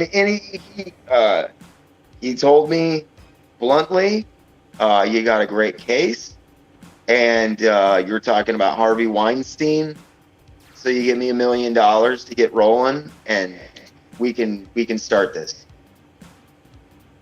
Because you didn't go against Harvey. Yeah, there's something someone my teacher was a former Disney animator, and he worked in Nelvana with Bakshi. Once you work with Bakshi, you learn to navigate the legal processes. And so he gave me a bit of advice in college once I'll never forget. And he goes, Rob, no studio will ever pay you enough to successfully sue them. And I'm like, that's about right. That's it. That's it in a nutshell. But yeah, I've got that. I still got that script kicking around. I love it. I every once in a while I'll get out Life in a Box and just stare at it and cry. See, that's it. The after credit sequence is you at Arby's. Innumerable. Just crying into the fucking fry vat. The innumerable fries. The innumerable fry. Yeah.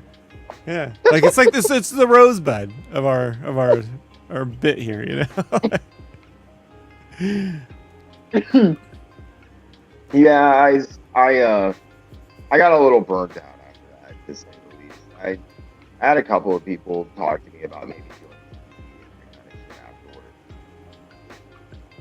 What's up, babe? Oh, yeah.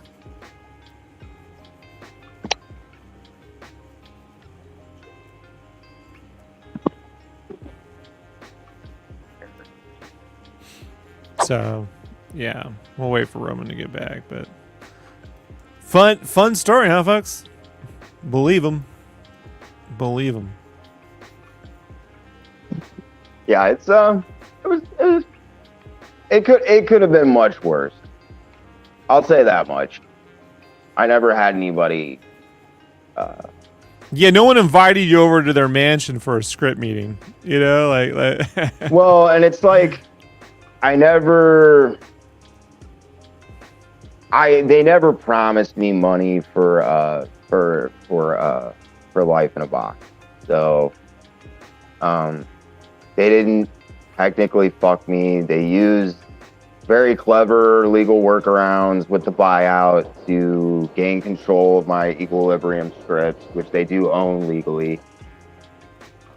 Because I had somebody ask me, they were like, why don't you just leak the scripts then? And I was like, dude, what the fuck are you talking about? Like, I mean, yeah, like Harvey Weinstein's gone down in fucking flames since, but like, you don't fucking just like go around pissing on NDAs and shit, man. Like, yeah, you want to sue Disney? Good luck. And they were like, well, no one's gonna care about a fucking Equilibrium sequel, scripts for an Equilibrium sequel. Like, people don't understand, Roman. Those legal departments are not actually a division of the company. They have a contract with the company, so they're their own thing, and they have people that actively look for shit to do to justify their expenditure. Existence. Yeah, their existence. Exactly. Yeah. And I was like, and on top of that, for fuck's sake, why? What do I have to gain? Like, it doesn't make me look cool. Like, they're not good scripts. I mean, they're not. It's not like they're fucking abysmal or anything, but like, they're not good scripts. They were for fucking Equilibrium sequels. They got all this weird shit change. And Jesus, dude. Like, I have nothing to gain. I'm not gonna even make any money. You just want me to just like leak them out online and then pray to God somebody doesn't stick my balls in a vice over it? Like, what? I don't get that thought process. Some people are kind of entitled to this. What do you want?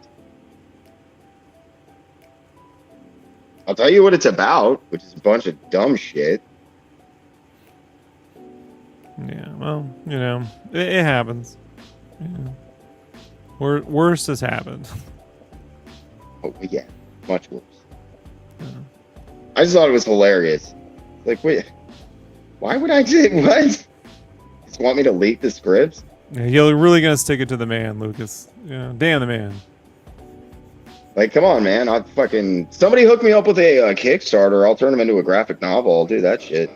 Write you a nice bootleg book. It's called Equilibrium.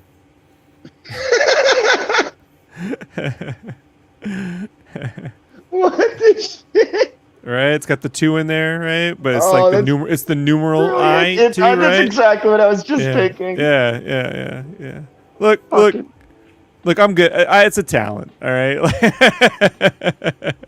And this is why I hire Rob for everything that I can, which is Yeah. nothing that I've ever been able to afford him for, but I would hire him. It's a gift. I was very good in t-shirts. I know exactly.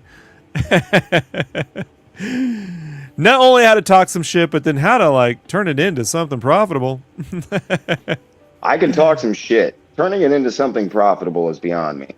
I need to learn that skill. As people are like, man, what happens when you run out of Easter eggs for Spawn? I'm like, it will never happen. Like, I don't think you understand. Run out? Yeah, like I don't think you understand how my mind works. Like, I was gonna say, take a peek inside of fucking Rob's brain for fucking 5 minutes, and you will quickly realize that the absurdity of the I'm not gonna win any question. awards here. I'm just telling you, like, it's not for a lot. I'll cleverly get my way through anything, But that is the benefit of like, in t-shirts you're doing so much so fast, and you're constantly have to flip the same thing. You have to basically steal things legally all the time. Yeah. You're always having to flip, and you're like, no, we're not stealing that. You try. I always did my shit ethically, but you constantly have sales reps telling you just jack that shit. I'm like, no, we're gonna get sued, and then no one's gonna remember you told me to do it. They're gonna go, whose name was on the cup? Like, Yeah, Rob that's stole fucking, it. yup. No, we're not doing any of that. But yeah, I understand. So yeah, hopefully that answered your question about my. Yeah, that's an adventure, Roman. That's an adventure.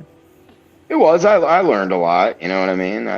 I definitely think it really set. I mean, my at any point, did headspace you up. think of going out to LA? Like at this point, like did you? Vegas, spent a little bit of time there. That's where I was like a mop boy. Like, Because I imagine a parallel universe where at this time you go out to LA and you're like, well, maybe I'll meet Rob Schrab, and somehow you do. Like, stranger things have happened. Yeah, and like I kind of think if I do kind of get the feeling maybe if I had the ironclad balls to actually fucking really, go for it like that, I might have been able to make something. Right. Not but, easy to do though. I mean, No, and given my like mental illness, like I'm like a really depressed guy, and like I got mental illness and shit. And I'm kind of afraid. I try to be upfront about that stuff. I'm not built. And like one of the things I struggle with is agoraphobia, and I'm not built for a fear cities. of Agora sweaters, like Ed Wood. The exact opposite of Ed Wood. Okay. Ed loved his Agora sweaters. Right, you have a fear of that. Yes. I'm horrified. I could never skydive in an Agora sweater. Okay. I understand. I just wanted to clarify that for everyone. So But no, I don't know, man. Like I don't think I was built for that world either. Like I'm either too nice or too aggressive. There's no middle ground. I just am either a dick or. I'm not a screenwriter, but I've spoken to a few, and as I understand it, it's a lot of like getting paid to do things you have no control over, you know? Mm-hmm. And it's just like, some people say, well, you get paid a lot of money to do it. They're like, yeah, but then you never know if you're doing anything that anyone will ever see. And then how do you prove you really, then they go, well, but you can prove you got paid because you got paid. Like, yeah, but if things don't get produced, sometimes eventually they think it's because you suck or something. Like, you can get sort of like, yes. That's not how it is, but you know what I mean? Like, it does happen. Well, and like, what happens when you write that one thing that you really love, that is your high concept piece that you really want to throw weight behind, and then you see a studio just obliterate it? I mean, I have my issues with the man, but it did happen to Joss Whedon with Buffy. Oh yeah. The Kazooie's got a hold of that. And look, the original script wasn't the TV show that we all know. Like, it wasn't that at all. But it wasn't that movie exactly. Like, so, it certainly wasn't. Cramps are a detection system. All I ever remember is Paul Rubens. I know, it was I know that wasn't in there either. He would have been great, but that was just them like trying to make a comedy out of it, because the Kazooies were like, "This is a comedy," and they're like, "No, it's funny and ironic, and it's playing off a trope, but it's not like, a lampoonish."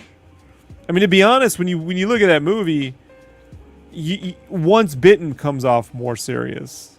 Way more serious, dude. Yeah. Just really disturbing. So it is what it is, but which is an appalling misunderstanding of the subject material, which is like basically what you face every time you work. Yeah, the high concept is the high concept was you have a blonde always being chased in these movies by a monster, but in this time she's chasing the monster, right? Yep. Which is it's inverting. It's I mean that's what Ryan Johnson subjecting not subjecting playing subverting. Against subverting. Thank you subverting expectations. That's what I was trying to. Yep. Yeah. Remember, folks, I'm still working while we're doing this, so bear with me if I brain fart here. Oh my God, Rob fucked up a single word. I've only screwed up like 8 names and like 40 details about my own life tonight. I'll hear it. I'll hear it, bro. I'll hear it. But anyways, so yeah, no, it does. It happens, But like I said, had you not had your personal, issues, or if we had a country that cared about, Medicare and mental health, you probably could have gone out there and, you know what I mean? Yeah, no, I think I think that situation, if it is exactly as you described it, and I believe it to be, is a matter of you not being physically in a room with people on a regular basis. If you're just walking into the office all the time, like every week you come in, that was the feeling that I got. If I had been there to pester people and imprint my head, imprint myself in their mind, and they were like, "Oh, that's that kid that fucking spent like a year and something actually turning that piece of shit Equilibrium script, and he's got that Life in a Box," like, no, I know that kid. We should have him do this, or we should have him do that, or maybe we'll have him just write dialogue here, or I would have met somebody like Rob Schraub, or I would have met somebody, that gave me that shot. Yeah, a lot of times I used to be really upset about that, because I do agree with you. It's one of the few things in my life, like writing and music are the two good things that I've ever done well in my life. I fucked my chance on both of those. I don't think you missed anything. It's just that's kind of you have to be there to be. I did, man. I didn't have anything tying me here, and like I might have been scared and I might be mentally ill and blah blah blah blah blah blah blah whatever. I could have gone out there and really gave it a shot, but I didn't. And I could have given music a shot. I really, really could have. And I Not wearing the decided to. Juggalo stuff is weird to me. Just given, how can you I, be? well, I couldn't do it. I wrote consciousness rap, man. I seriously, like, because they were even like, they told me, they were like, dude, it's weird. I don't write choruses. I don't have hooks in my shit. Fuck that. I have like 4 minutes of flow. And it's all like, my dad's got a PhD in political science and my mom was a neuroendocrinologist. So I rap about fucking everything. And they dug it, but they were like, dude, you gotta have like a concept for yourself and you gotta wear like face paint. And I was like, nah, man, my whole thing is like, I don't do any of that shit. And like, I know it's kind of it's hilarious for most people that know me for longer than 5 minutes, but if you believe it or not, I don't cuss in my rap either at all. I don't believe in it. Like, I think that's for weak writers. Right. The sign. No dirty jokes. Yeah, seriously. Yeah, right. Okay. Like, no disrespect to anybody who does it, but like, for me, when I first started out, when I was writing, like, fuck and the N-word are like placeholders when you can't come up with words. You couldn't trick me ever saying the N-word. Like, no, we're not doing that. Well, I mean, I would never use that myself first, just for personal reasons. But like when you hear people use it, it's so they do not have to come up with actual words. If you say it's just a filler. Yes. Yeah. Know what I mean? It's like, when you say, you know what I'm saying? Know what I'm saying? Right. It's how do you stay on cadence? How do you fill up that syllable gap right there? And like, there's shit, fuck, the N-word, couple of them, you just throw that shit out and you can have like filler. And I didn't believe that. I think that's lazy ass fucking writing. So even though I talk like that, like cuss worse than, I'd make a sailor blush, obviously. I cursed a lot in my daily speaking, but I don't curse at all in my rap. And that really weirded them out, and they were like willing to even overlook that. Yeah, you should have been straight edge, the straight edge juggalo, right? Well, because I told the reason that I think we got carry a along butcher's knife, you're straight edge, or a razor blade sword. I always I remember Imagine FX had me do a tutorial once, right? Mm-hmm. And they were like, they gave me this description for like a fantasy character, and clearly they were going for like a brave looking chick, like Irish, red hair, blue face paint. The way they described it, like they said Celtic, right? Oh yeah, they said Celtic, a blue face paint, big sword, a broad sword, right? And so I said, all right, well, the magazine says fantasy and sci-fi. Why don't I do a sci-fi version of this description? So Celtics also wore white face paint, right? So I did a white-looking domino chick with blue, and it had more of like, that 80s. What was that 80s Illustrator did all the Pepsi commercials, Oh, yeah. Okay, I know who you're talking about. And it had her in black leather armor, and she had like that warrior, I am the warrior, right?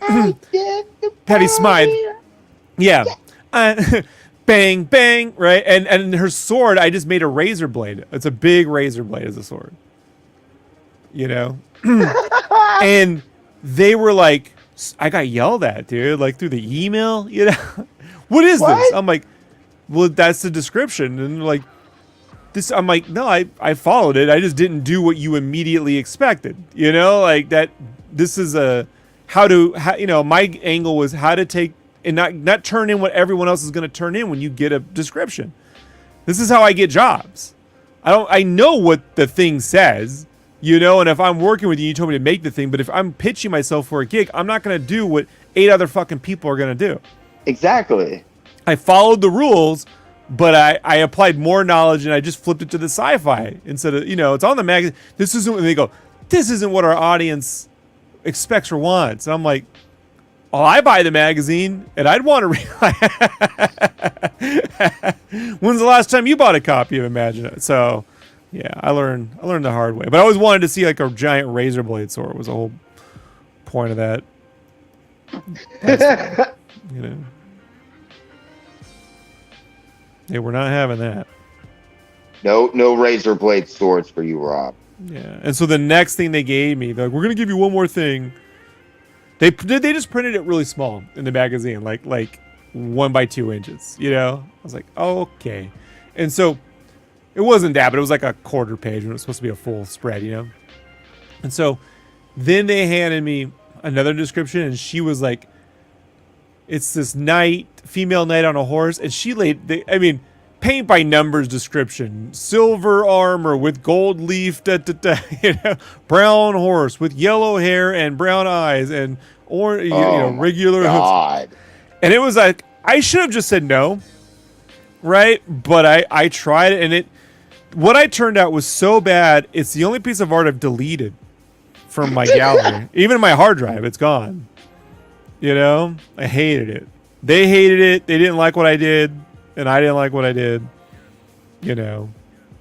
And so that was like, I gotta like change. Something's gotta change here, you know. Yeah. With me, like something's wrong. I don't know what it is, but we can't be doing this again. Homie, don't.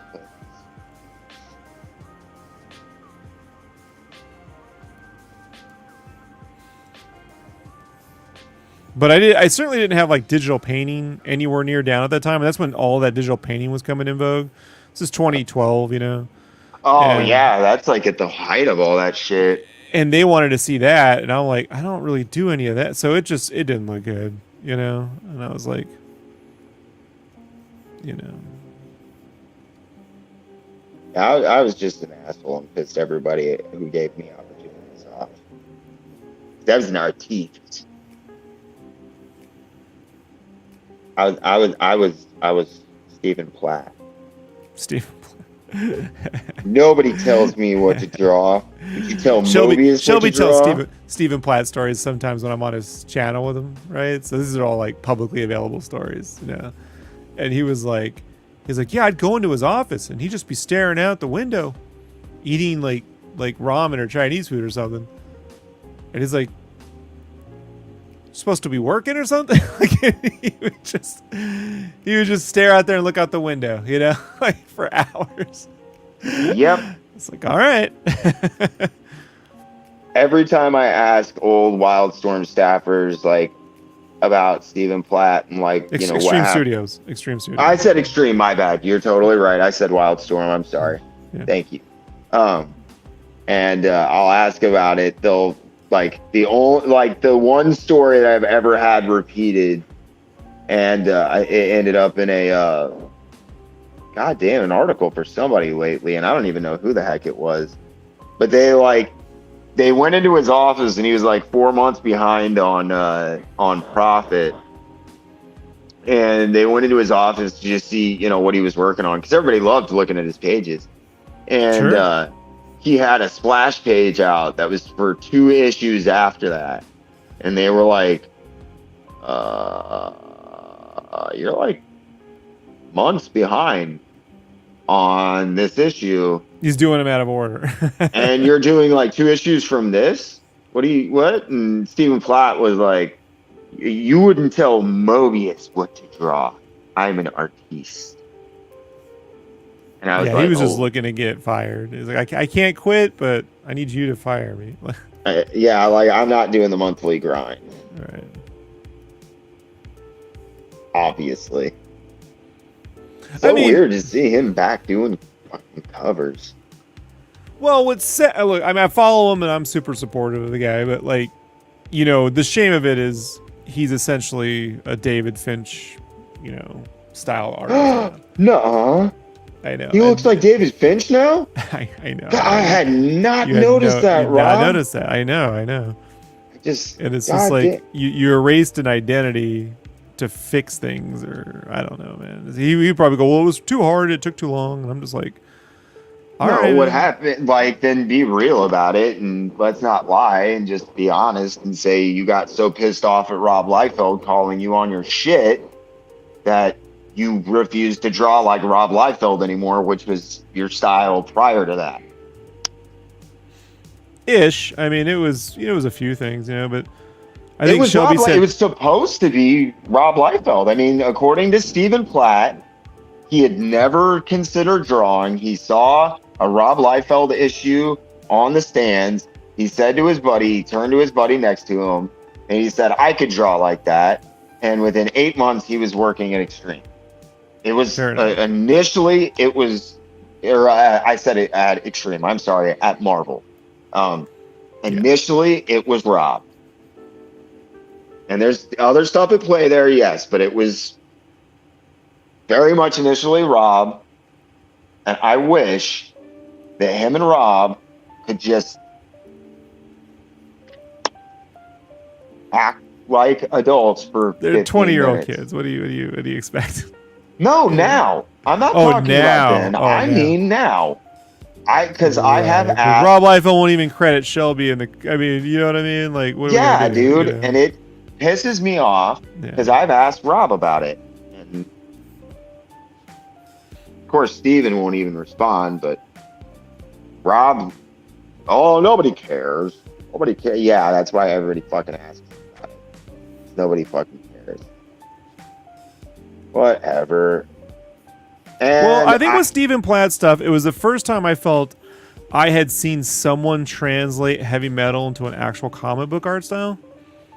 Because I Okay. wanted to like heavy metal, but I just, I couldn't get into it somehow. I didn't like the fuzzy underwear, and yeah, naked ladies. But like my dad worked at a strip club. I mean, naked chicks. I mean, my dad had women at none of that shit interested me. But there was something heavy metal about the idea of heavy metal. When I saw Plaid stuff, I'm like, this feels like heavy metal. Like it feels like somewhere between Akira and Simon Bisley or something. Yeah, I can. Yeah. And when that goes away, I don't care if it was drawn correctly.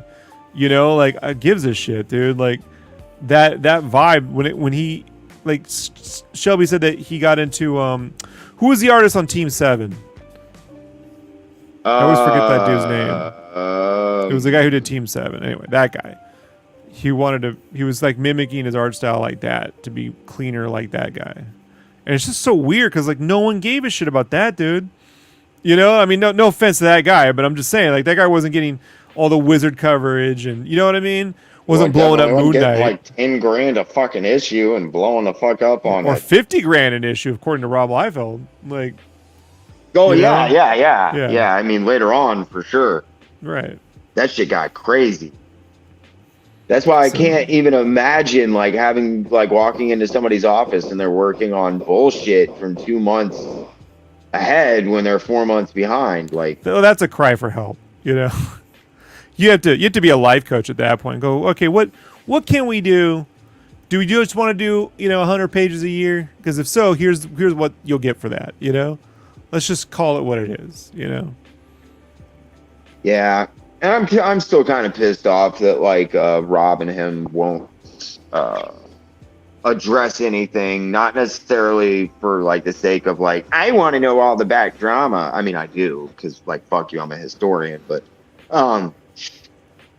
it's not. It sucks for fans because like they can't get their books signed, and even when he does sign books, there's like acrimony and he won't talk, and he's been out of the industry for so damn long because of all of this shit. It's like, Jesus Christ, man.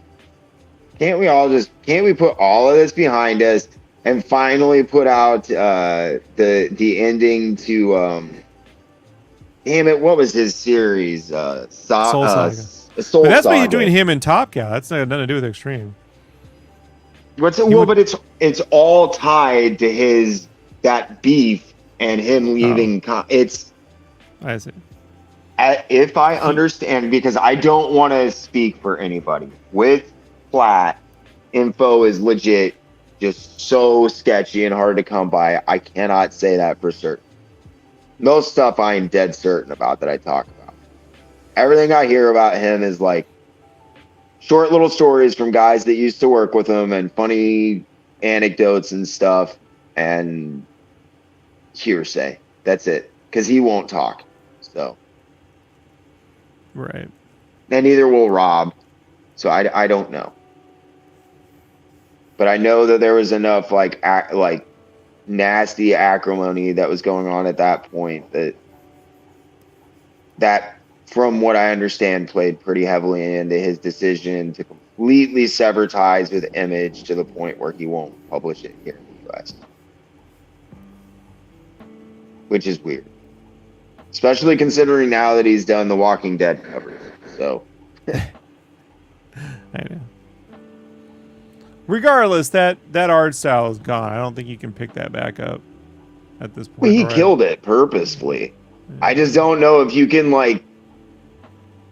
I don't know if you can keep that art style going as like an interior artist. I just don't. I don't know anybody that I loved that did that extreme shit, that did interiors that I can look at now that still does it. Shelby can. His stuff has gotten more. He just did like a Deathblow style thing. It's probably the best like Deathblow, Tim Sale meets Sin City meets Jim Lee style I've ever seen. Like it's actually very good. So I think Shelby's probably the best that's come out of that. I mean, his full-time job is working in game development, you know? Yeah. So he just does his own stuff, but like he can do it. I mean, I guarantee you, if there was like him getting paid a couple $100,000 a year to do it, you know what I mean? Or $100,000 a year doing it. Oh yeah, no. There are guys out there that can, right? But they just won't and don't because you don't get paid for it, man.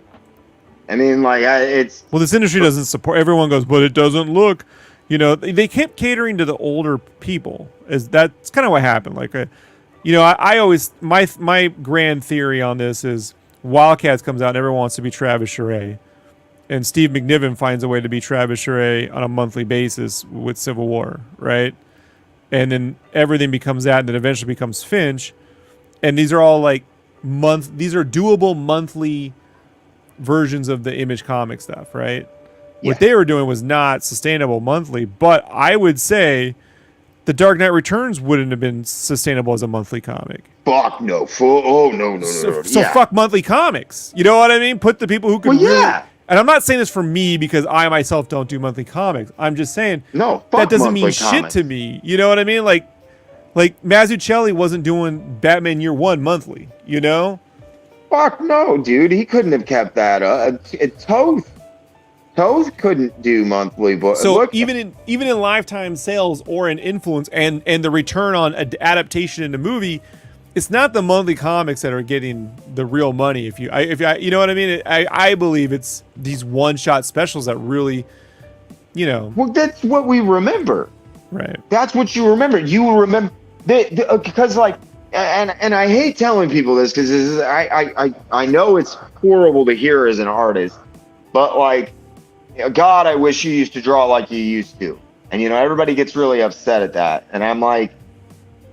The thing that most artists don't remember is the 30 or 40 extra hours that they used to spend, like obsessing over every single line to make sure like, oh yeah, and this and that. Even when you're racing against deadlines and shit in the beginning. And then later you've got this like developed style and you're contemplating your career and how people are viewing you and how, can I keep this up? And you've got so much other stuff in mind, man. It's a different ball game. Yeah. Yeah. I'm sympathetic to it. I understand to an extent. Well, at the same time, I'm like, he could still do. Yeah, I don't know. He just doesn't want to. So you Sometimes it's a fucking travesty. Like I've seen it really destroy artists. I love Stephen Platt to death. I honestly really do. His art, like on Moon Knight 100%. And shit, was just.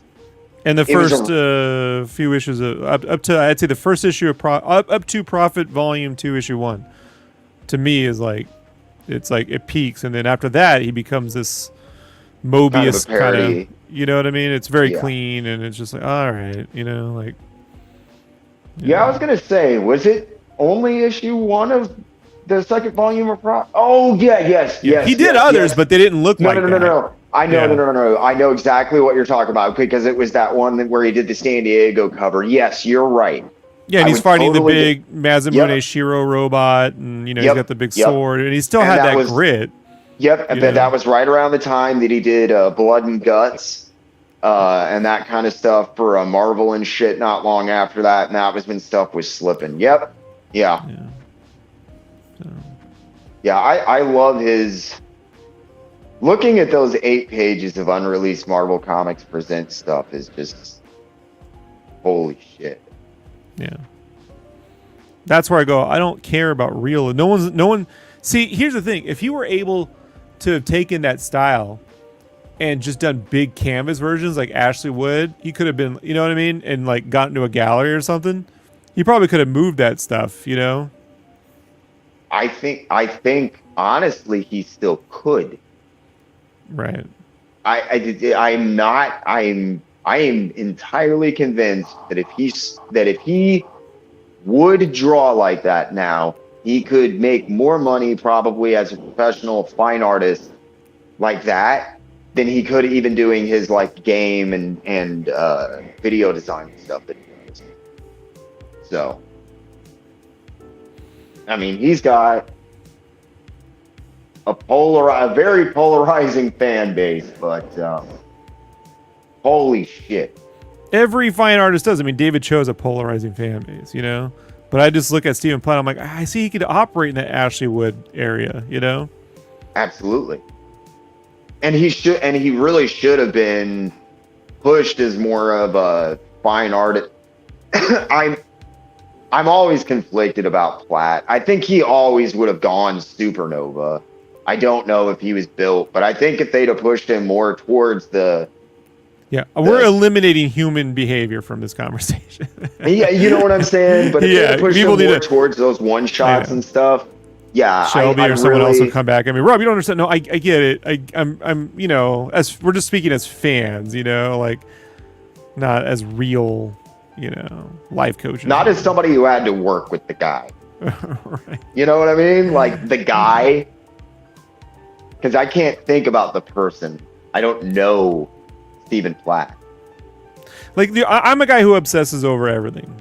Okay, like I don't know if you noticed my work. It might be cartoony, but nothing is in my books on accident. Yeah. Yeah. There's no. Well, I guess that was a happy. There's no happy accidents. Everything is intentional.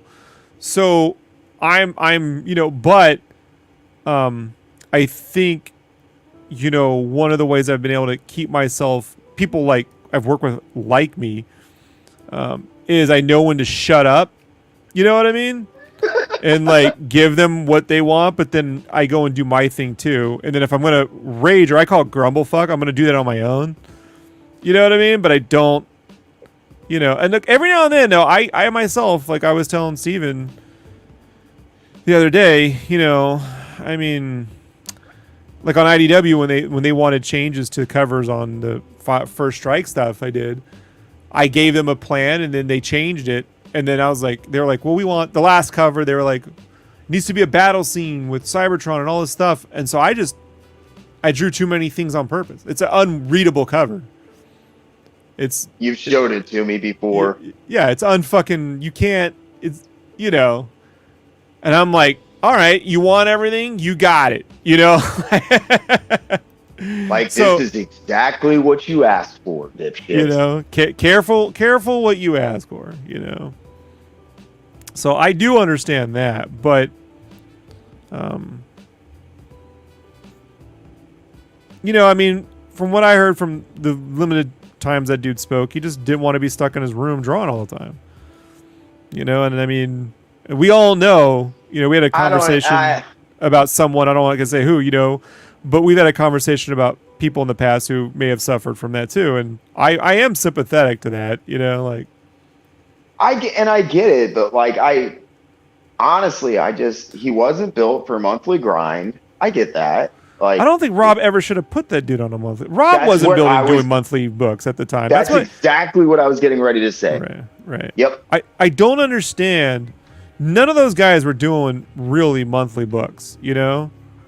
And how Like- are you going to expect him if, like, you know, guys like Travis Charest can't, you know, can hardly do it's flat? Like, really? What drugs are you on, Rob? And Well, I used to wonder. No, go ahead. No, go ahead. Finish your sentence.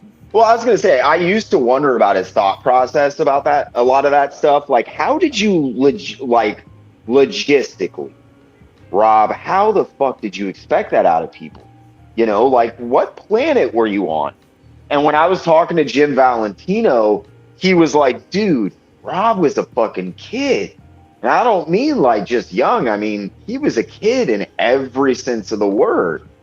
And I was like, yeah, that makes a lot of sense. If you think about a lot of those questions in the context of like, how would you have handled that at like 16 with like $50 million? It makes a lot more sense. Yeah. And too big, too fast, trying to like catch up to keeping that going, and you know they all built companies and you know Studios. That shit killed all of those guys. Everybody who did a studio crashed and fucking burned. Right. Every one of them. Well, I mean, Silvestri didn't, but you know. Well, Silvestri ended up fucking leaving and then coming back. Yeah, he left for like a week, dude. I mean, well, but I mean, he was ready to. If they hadn't gotten rid of Rob, correct. But the studio didn't plummet. You know, matter of fact, he got so good at running a studio. He got so good at running a studio that Mike Turner learned how to do it and made his own. And that studio's still going. Yeah, and they're still putting out new Michael Turner art. He's been dead for fucking 20 years. Like, holy shit.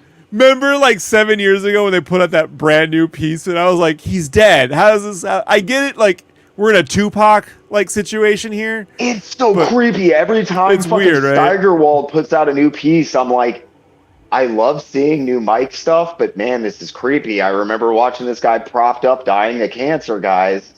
Like, yeah, I don't know about all of that. The last time I saw Mike was at Comic-Con. What year was that? 2003 or no, it had to be 2006 or 8, somewhere around there.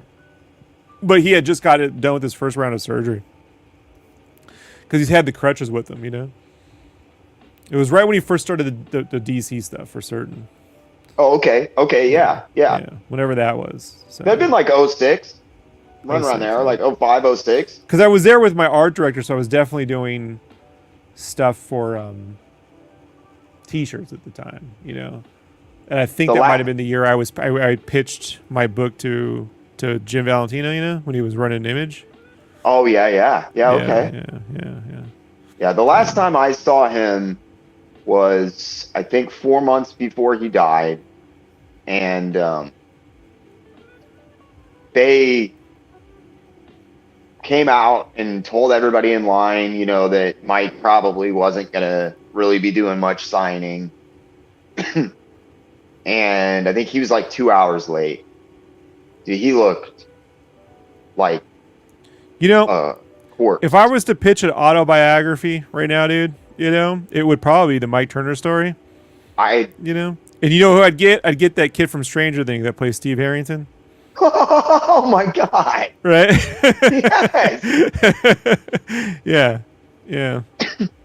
I'll remember forever though, man. He propped himself up for like I think 5 hours and signed. Yeah. And like they kept coming up and they tap him on the shoulder and like it hurt when they touched his shoulder. Dude, I remember that. Like you could see him visibly just like, oh fuck, when they touch him. And they're like, hey man, you know, it's been an hour. You're like, I think he went because he was, you know, a couple hours late and then he signed for like almost 5 hours. So it's like he was over his allotted time and they were like, hey, let's go. And Mike was like, he kept pointing at the line and he was like, no. They came for a signature. They're going to get a signature. Leave me the fuck alone. And like, I will remember that shit forever, man. Mike was Mike was a really cool dude. I've never met anyone who had a unkind thing to say about him. Maybe other than Mark Silvestri when they sued him. You know.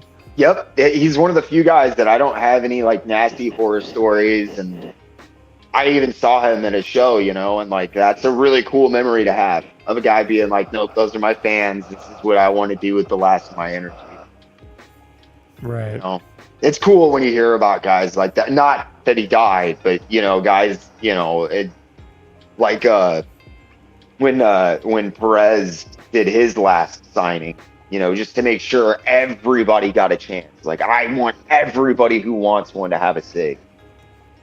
Like, that's so why I've always cool. appreciated Todd's ticketing system, because he can guarantee, you know, 10,000 signatures that weekend or something, you know? And that dude always signed everything, you know? You never see him not. I've never seen Todd turn down a sig. Yeah. I mean, going back to the 30 years ago, I've never seen it, so... Oh, and I have seen guys just up and leave, you know, like, oh, well, you know, I'm done. So I've seen more that leave than stay. Right. If, you know, to quantify stuff. And like, I do talk trash about McFarland in some regards a lot. That, however, is something that I find extraordinarily commendable about Todd. And I do like bringing it up because he's. I also noticed him do something ambassador. at Con this year I had never really noticed before. But some artists were scheduled that flew in from different countries for their books, you know? Uh-huh. They were sitting because they had one table at the booth, you know? And, yeah. And they would. I noticed for the artists that were by themselves, Todd would actually sit next to them during the signings. You know what I mean? And so, like, I was like looking at my colors from writer. I'm like, could you guys go? Like I love you, but you know what I mean? Like, let's be honest. I put a little more into this than some of you. Like, yeah, fuck off and let me shine. You know, he did show up to everything and give, you know, the photo, and gives everyone a handshake, and you know, I mean, I never saw that at booths. You know what I mean? Like, oh yeah. So. No, I got much love for that guy at shows and stuff. There's a lot of stuff he does that I find questionable, but you know, as far as being an ambassador for comics and like, you know, sharing that love and just always being enthusiastic and being there for fans and shit. Why do you love Miracle Man so much, Todd? Like what? Like, who cares? Oh Jesus! How has Miracle Man caused as much shit as it has? I know, man. And like, I read them in the 90s, and I was like, all right, they're violent, but I mean, I've read Berserk too. You know what I mean? I'm like, not anything I hadn't already seen, you know. So it was like, all right, this was big when it came out for a certain group of people, is what I ascertained, you know. And I can respect that, you know, but I wouldn't put it in the same level as Watchmen. So, because some people make it sacrilege, I wouldn't. I don't think it's at that level. I don't think it's at the level of Batman Year One. You want some actual fucking sacrilege? I would put it on there because I don't think Watchmen's that great. But shots fucking fired. No, Watchmen's great. No other adaptation has worked, you know. Although I really do think the HBO sequel series is very good. For what it was, that's one of those things where I'm like, it's not really a comic, but then it is. And you know what, man? If nothing else, because of the Watchmen and that series, now people in America know about the Tulsa massacre, right? Right, and not a lot of people do that, bro. my friend. Yes, not a lot of people did that, right? So, props like to using a comic book thing to, you know what I mean? Yep. To lay knowledge down, you know. And not in like a heavy-handed where everybody's bitching and moaning way, but like intelligent working it into the fucking story and actually making it work way. I'm gonna go as far as to say it's probably the most Star Warsy opening of a comic book movie, in that it's a giant battle that's just happening. A tragedy is occurring, a war is occurring. You know what I mean? That ends up creating a villain. You know, what I mean? Like, it ends up creating a hero and a villain. You know, a world of trouble. You know, so yeah. Yeah, I'm a weirdo. I just have We such can disagree. a It's fine. No, dude. I disagree with everybody. Of course we can disagree. I'm an asshole. There's a reason I'm known as Jerk Comic. But no, man. But my distaste for Alan Moore taints Watchmen for me too. I Fair admit enough. that very open. So Fair enough. like his unoriginality and the amount of time that I found figuring out where everything from that came from. Where did the Violator miniseries come from? Fucking my need for a lot of money. Why? Okay, that's fair enough. I'm sorry. on. No. Pardon me. It was the demon that I talked to at my birthday party who gave me the script I know for the that demon, one, right? I was having a transcend. Every time I hear him talk, it's like the evil version of the roadie from Wayne's World. You know? That's exactly fucking Right. dude. You have no idea. I've actually described him to Carl, that dude that's always on my stream that I work with, Carl. I described him as that, and he went and watched the Mindscape of Alan Moore, and he was like, I kept waiting for him to start talking about brown M&Ms. I had a transcendental moment in 1963.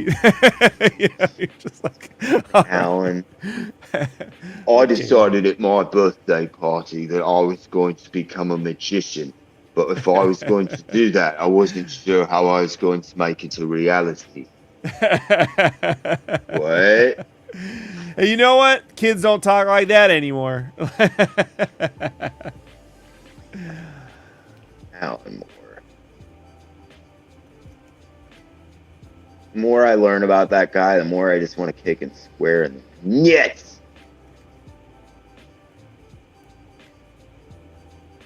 It's really sad. I was like working with this dude, Mikey Crotty is his name, and he's an Irish cat, and he's ever come to me with the story that I would have ran. He thought I didn't run it because I was being a coward. That I just wanted to do one of my multi-part documentary series, and they take like, a year or two to research, and he wanted it out. But he's got a wonderful piece out on Alan Moore, and like he got me in touch with Alan Davis and Stephen Bissett and Rick Beach and Don Simpson and just about everybody else that Alan Moore had ever worked with. And like, I swear to God, I've never researched someone that people had such horrible things to say about in my entire life.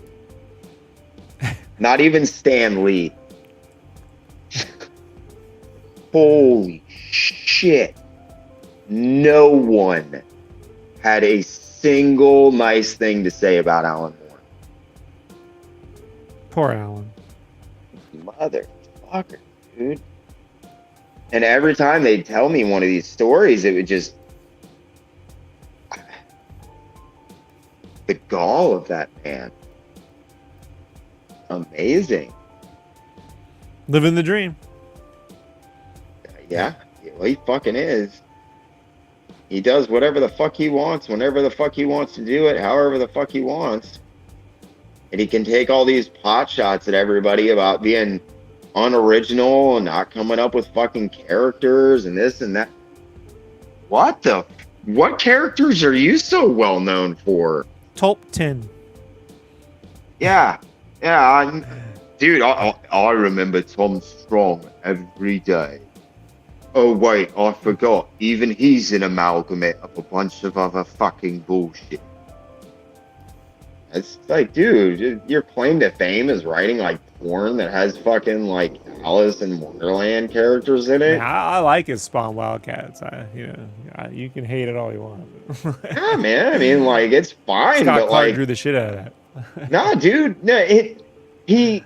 If you read interviews with him, he's constantly taking pot shots at people for not coming up with characters and being unoriginal, and I'm like, dude, Oh, what that is true. Like fucking that is characters have you ever come up with? Ever? None. Like, Watchmen is literally a pastiche. And like, I was like, for years, you're like, oh, well, it's just the Charlton character. No, it's so much more than that. It's so much less original than all of that. Really? Like, oh, yes, I can trace those back to like being derivatives of other characters that are derivatives of other characters that go back to the fucking like 50s. Like, Jesus fucking Christ. Really? This is the guy who's constantly yelling about everyone being unoriginal and stealing all of his ideas. I see. They stole my ideas. And to be fair, they did. But what did you expect when you write something like the Green Lantern Annual and then years later they do fucking Darkest Night? Where do you think I ideas once had a come chia from? pet that became sentient, and that became Swamp Thing.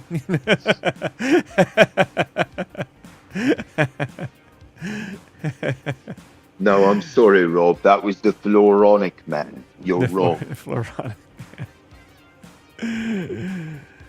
Like, when you talk like that, everything you do sounds cool. Let's be honest. Oh, yeah. Yeah. Except for yell at kids.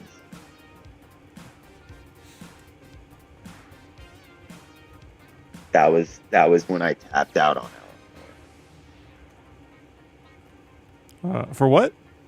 Yelling at little kids. Oh, he yelled at little kids?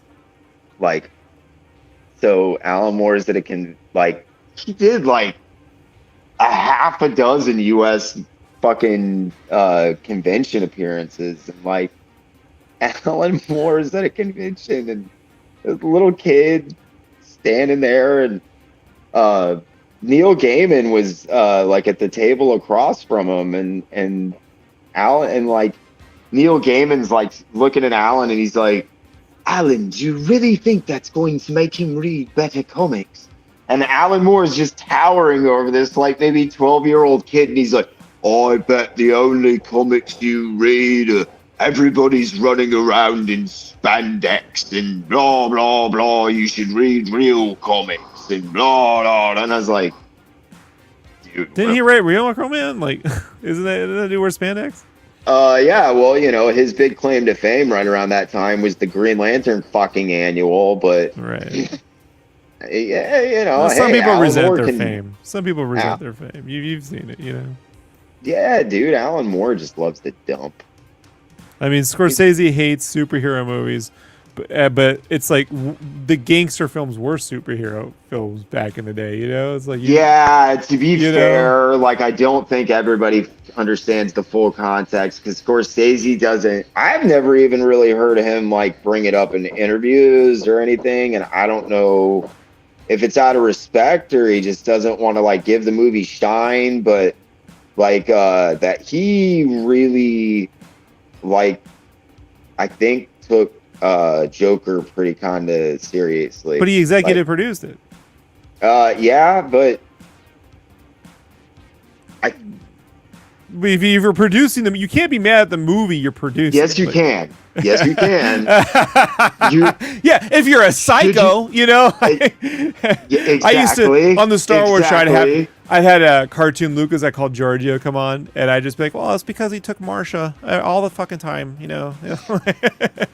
This stupid little 54 parties, just all the time, Marsha.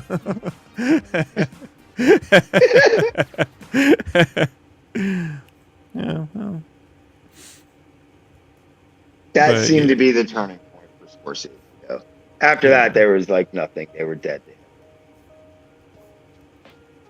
But it's funny. I could care less if someone likes or doesn't like something, but it is funny when I'm like, you know what I mean? Like you would have been Marty. You would have been making cowboy movies in the 50s. Like Don't even act like, you know. Yup. Yeah, but you know he's a living legend. No, I his films can't. are fantastic, dude. I'm not, you Some know. of them. Yeah. Even the Some ones of I them. don't like, I'm like, I don't know how to make some of that shit. You know, I wouldn't even know how you conjure up some of that stuff, you know, or why you would. But That's my question of like why you would when I watch stuff why? like Taxi Driver, but you know. I think most people are happy that film exists. But Well, what I'm was the not. one? What was the one with Catholic priest he did, like in the? Oh fuck me. Yeah, that's what I'm saying. Like I don't know Dude, what who was it? cares. What was the name of that fucking Yeah, movie? Damn, I dude, can't I remember. can't even fucking. Yeah, I can't remember. I I'm can't not. remember to save my life, bro. That's Yeah, ridiculous. yeah. Well, we get older. It happens. Well, yeah, I mean, yeah, there's a lot of movies I suppose I don't even give a shit enough about to even remember the names. So, I don't think about push that stuff out of my brain for stuff that I pretend really matters.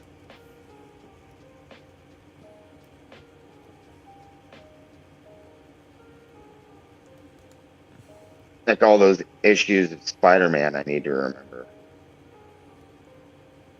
Gotta remember what issue of Spectacular Spider-Man Mary Jane got put through a wall while she was pregnant so I can rag on that shit properly. You really didn't like that one. That fucking shit pissed me off really bad, Rob. Yeah. Dude, there's a lot of stuff you can get away with randomly thrown into a fucking panel. You know what you can't get away with? Peter Parker punching a pregnant woman through a fucking wall. Okay? But If we, at least if he we didn't are, smoke. At least he didn't if, smoke in the issue because we can't have that. You know. I'm like, dude, if 30 years later we're still shitting all over Jim Shooter for having fucking Hank Pym smack with the Wasp, okay, which was, for the record, not in the goddamn script. He just hits her. He doesn't like abuse her. He just like pushes her away. Like, if we're still ragging on Shooter about that, why the hell is it never brought up that fucking Peter literally like almost has a fucking mental break because he beats the shit out of his pregnant wife? I'm confused. It's mostly, I think, because no one ever read those issues.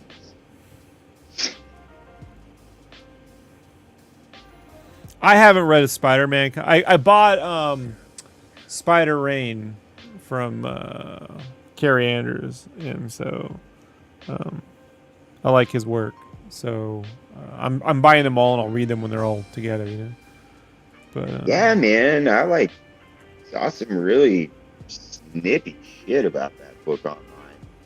yeah, I like it, but I couldn't tell you what's happened in a mainstream Spider-Man book in forever. You know. You gotta let me know. Let me know what. Have you been? I know you haven't been reading it. Have you been looking at it as it came out? Yeah, I like it. You know, visually, I like anything Carrie Andrews does. Like, I see. I really love Carrie and like saw some. Well, actually, maybe I won't even bring it up on stream. Actually, maybe I'll you just know, I've ask been a you fan of later. his work. You know, Maybe I'll since just for ask 20 you years. later. Actually, you know, the first time I noticed his stuff was when he did that Logan Hank Ben Grimm miniseries. Oh yeah. Okay, Yeah, okay. and the interiors were okay. They were cartoony. I like them, but the covers I thought were fantastic. Like, so I was like, man, you could just get a little more of that cover art style into the interiors. It'd be golden. And then he went over and did some Gen 13 stuff over at Wildstorm, which I dug. You know. Yeah. So. See, I never checked any of that stuff out because I got a distaste for those characters. I know. I don't mean that as an insult. I'm I gonna mean put that you in a more Gen as 13 book one day, and you're gonna be forced to buy a Gen 13 book. it'll be awesome. I'll love it. Like, it's cool. Like having You'll to be go Jerk back and like, 13. I love having to go back and reappraise that shit. Like when you sent me that Spawn book, and I had to go back and look at the first 100 covers, and I was like, man, I took so much more away from this stuff. than I Also, look at would what was like to shipping admit. monthly when those Spawn covers were coming out. Go look at the DC Marvel stuff and look at that. Like, I don't have to. I remember. No, you know, it's that's what I'm saying. Dude, when I looked at it, I was like, God damn it, Rob, you fucking common sense having, level-headed thinking motherfucker. I get So- caught up in these, like, having a personal opinion about things, and then I get, like, lose my viewpoint on stuff. I have to go back and make agonizing reappraisals every once in a while. And one of those things was, I don't care about Spawn. I never will. In any way, shape, or form will I ever give a shit about Spawn. But Greg Capullo, at like height of Greg Capullo power on that book, was infinitely influential on me. yeah. And that was something that I would not have, like, not even not admitted, like, because it's not something that I would have, like, hidden, because I don't apologize for that shit, but I would have not known that a year ago. Right. I when I went back and was looking at stuff again, I was like, God damn it, this is cool. Well, Like, even Kayfabe, undeniably like, cool. a few months before everything went south, they were covering some Spawn books, like when Spawn, the like 29, 32 around there, you know, like, and I remember Ed was just like, because he had quit the book when Greg took over, and he's looking at the layouts, and they're like, this is really creative layouts. I'm like, yeah, you know, like, show me who was doing this in a Batman or a Superman comic, you know? Yeah, I mean, Nobody. like, nothing at all was going on like that, especially in, like, monthly mainstream books. It was rather irksome to have to admit that when I was looking at it, man. I'm not gonna lie, because I really love to just shit all over Spawn. It's really fun. And so I'm loath to have to go back and be like, fuck, that's well done. Damn it, Greg. Making an ass I hate out you, of me. Ron Burgundy, but I damn well respect. Fucking was it Patrick Bateman when he's looking at the fucking card, off eggshell white, so tastefully done. Going full on American Psycho here.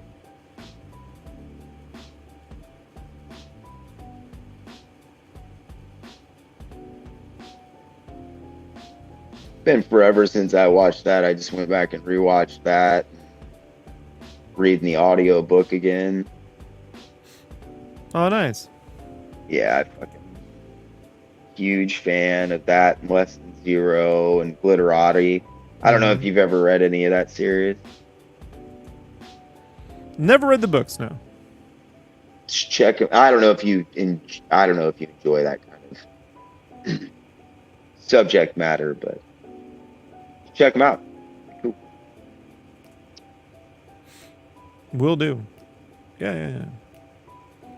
Yeah, I mean, I go through like a year where I'll read like 5, 7 books, you know, and then I don't read for a while, you know.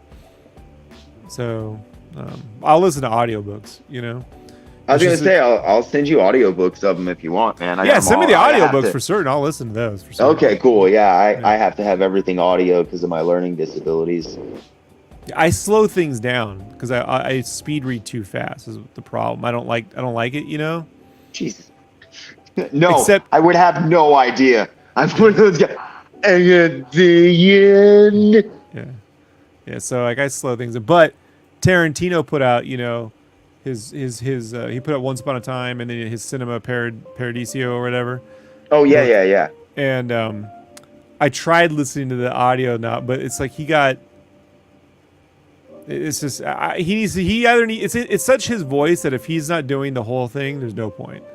So I've read the books, you know, like, and so sometimes he didn't record the audiobook? He did one chapter for one of them, I think the cinema one, but on Once Upon a Time he got Jennifer Jason Leigh to do all the reading, and I was like, I can't. That's lame. It's his voice coming out of someone. It doesn't, you know. Yeah, that's lame, dude. Yeah, You want to hear Tarantino. Yeah.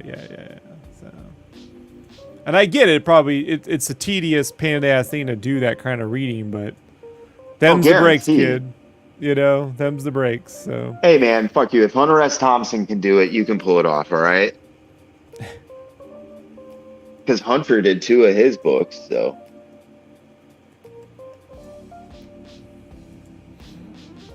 Those are other great audiobooks if you've never checked them out. or at least get Johnny Depp to do them. He needs money, right? Well, Hunter did too. He did. I don't even know what the fuck Johnny's doing even these days. He can do the Hunter voice. That's what I'm saying. Like, I know, that's what I'm saying. I don't even know what the fuck he's doing these days.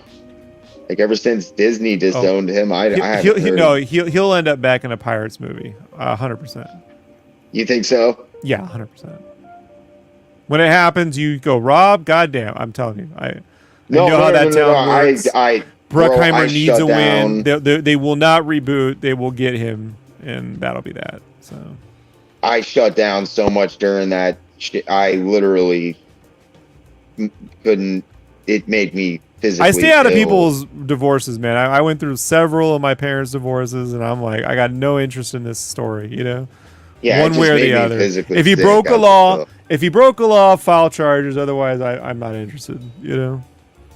Yep. That's my stance. I don't get into that.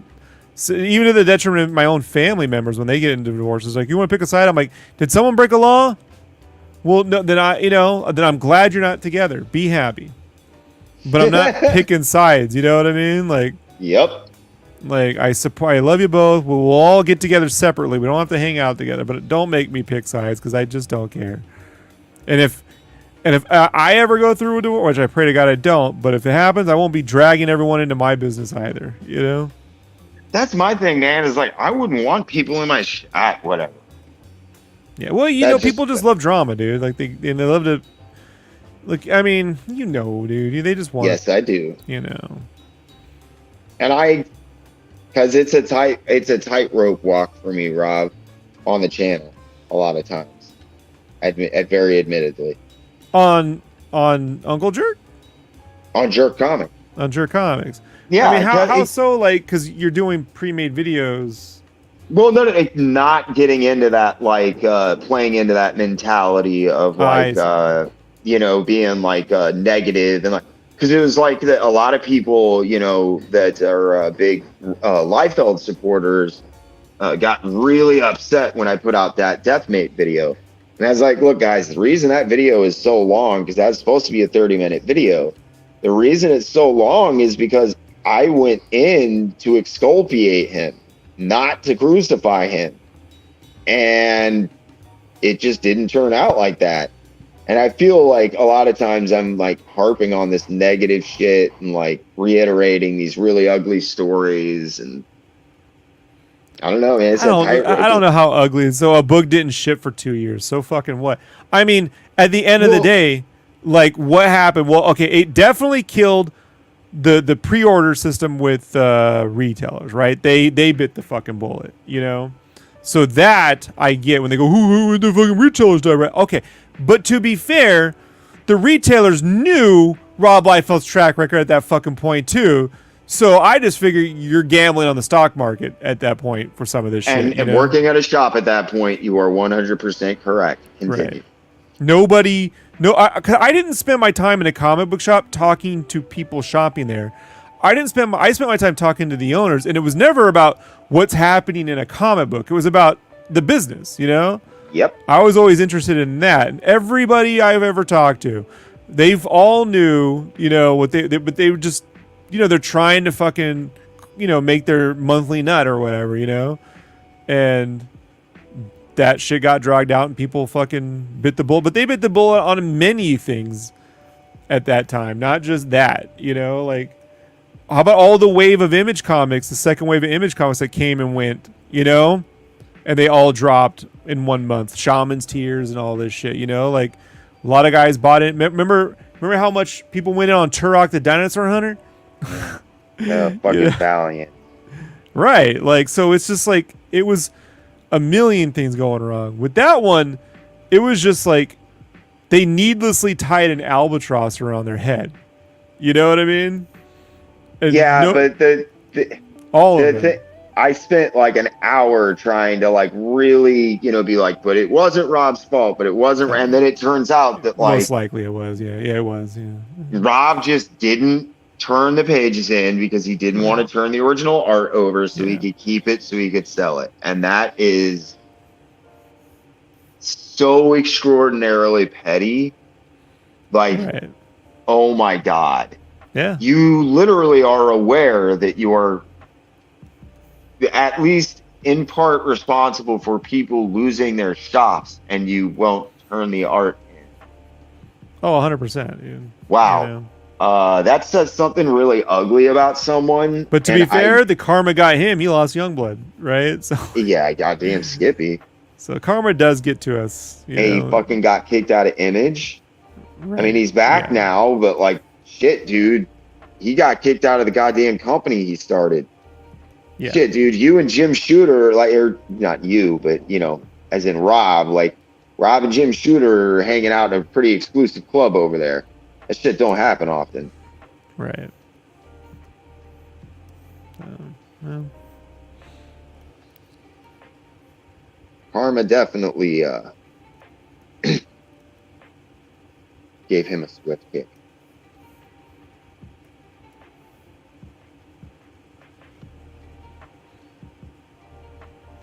So weird when they were having all the anniversaries for Image and you agree to interviews with everybody, see art collections, and like there'd be no Rob Liefeld art, no Rob Liefeld interview. Like, Jesus, man. I know. It is an asterisk, right? At the end of the day. Yep.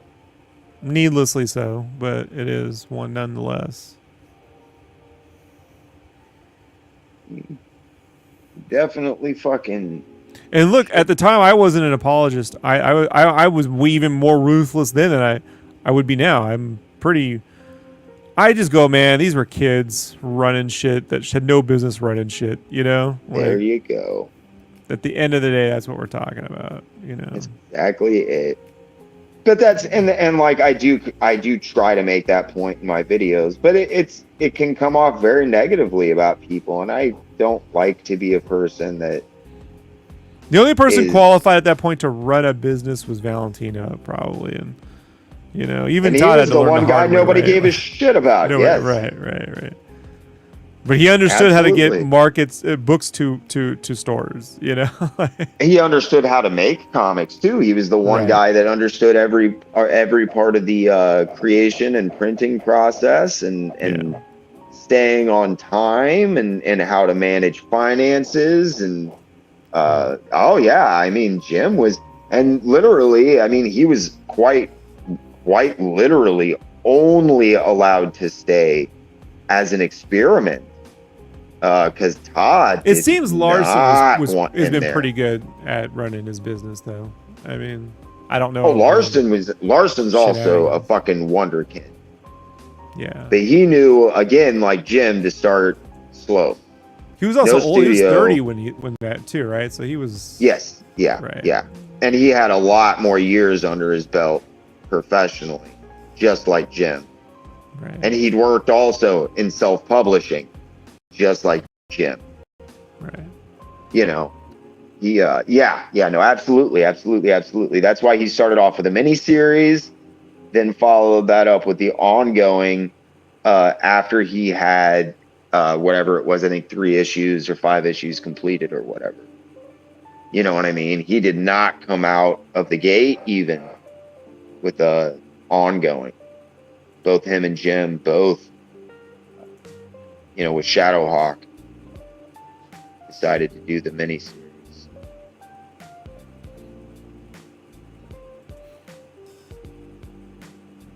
Because they were well aware of what running a studio entailed. Not into it. The old color pencils, Roman. This was the Wolverine sketch cover, if one can call this. Shit. Yeah. So I did all the initial shade in red pencil, and then we're gonna do color pencil right over the red pencil. So that's my value drawing, right, or under drawing. Wow. A little stiff, but you know, whatever. A little. Yeah, it's a little stiff, but whatever. It's a little stiff. It just kicks ass. I still love your shit. Yeah. It's like I love. It's easier for me though. I can sit back and appreciate it. I don't have to like excruciate over knowing how it was all done and like I would change this now. Right. Yeah. No, I mean, there's just no fast way to do color pencil. So. No. Fuck no, there's not. Yeah. Oh God, I wish there was. For years, I was like, what am I doing wrong with these things? I must be terrible with them. Quit using them because they took so damn long. Then when I started talking to you, I was like, oh, they're supposed to take. Oh. Yeah. Okay. All right then. I don't feel quite so bad then.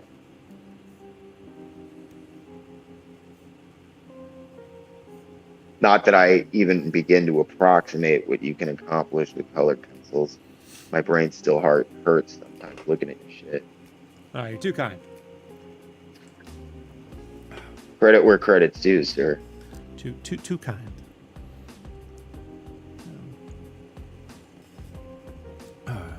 Actually, this is on that paper stock Marvel did that's super glossy.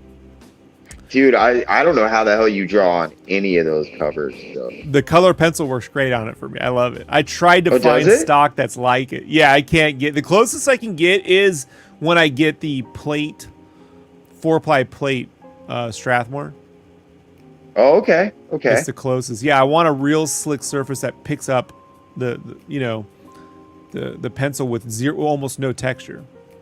Oh, yeah. That actually makes a lot of sense. Yeah. So I'm just scribbling in lightly with that no texture, which means you got room to layer a lot of little colors just on build top. Infinitely almost. Right. Yeah, that's the more nice. texture, the less you can layer because it's just picking up. It's filling in all the grooves, you know? Yep. You just end up with those splotchy fucking chunks of different colors. It's basically how, like, I still got a long ways to go with it, but it's how I'm using the Posca and Thule pens. Very similar technique, you know? Yeah, okay. Yeah. Yeah, I'm fucking excited about that, man. Some of those you've been posting. Killer, dude. Oh, thanks. Yeah, I'm looking forward to it because I'll be able to mix watercolor back in now, you know, like the distress ink, you know? Yeah. Because I can do a distressing base and then do the Posca right over that, you know? Ah, hell yeah. Yeah. And then if I want, I can also... My goal is to then, you know, if I need to, bust out... well, I got some really good brush... pigmented acrylic brush pens, you know, for coverage. But my goal is to get to the point where I can do acrylic gouache, you know, base, and then do the Thule on top, you know. So Fucking serious. yeah. So that's the goal. But first I gotta like finish drawing the Spawn comic and All this other real life bullshit. God damn it. I have to keep on doing all of this stuff, man. If I could just stop eating and sleeping for a few months.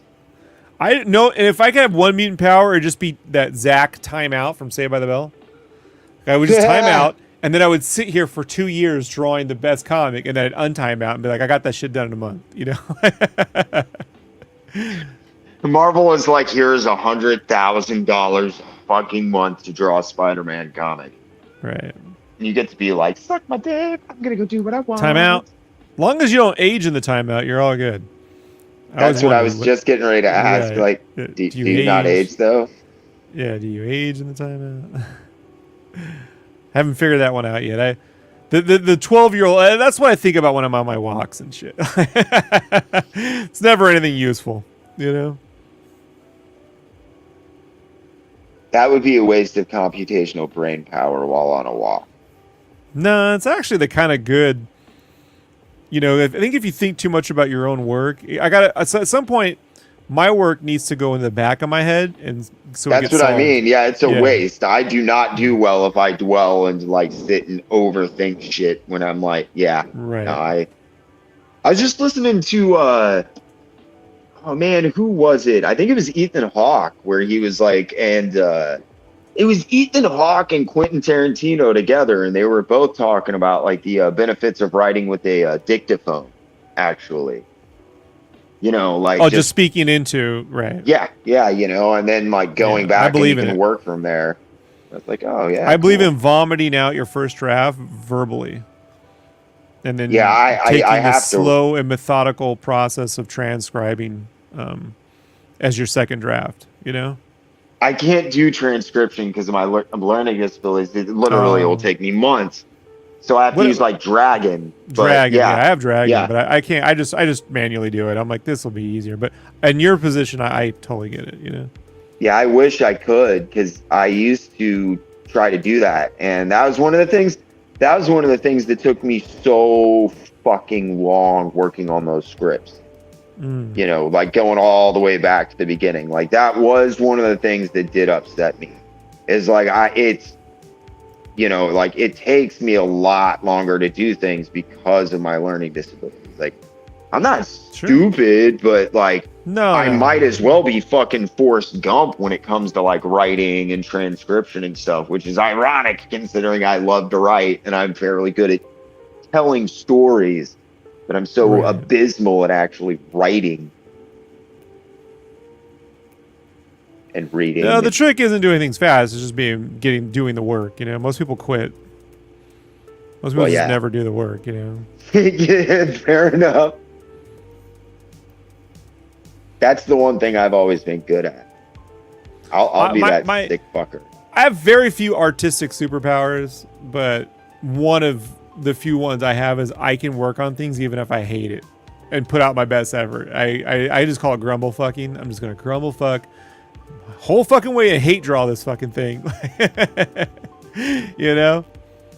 Yes, I But do. that you know, and still put in my best work, not like turn in bullshit. You know, like I can't do that. I just can't like it doesn't really matter what I'm doing. Art, as in like, you know, writing, drawing, music, whatever. I cannot half-ass shit.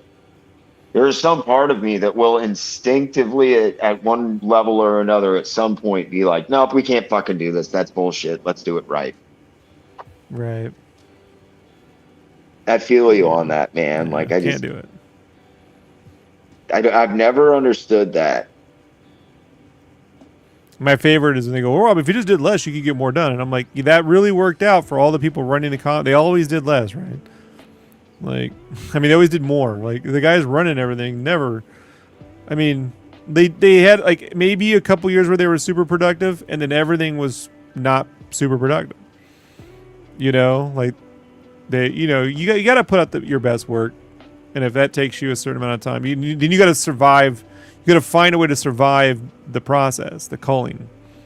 You know, that's the hard Yep. part. Some people are born independently wealthy, and others just have to struggle.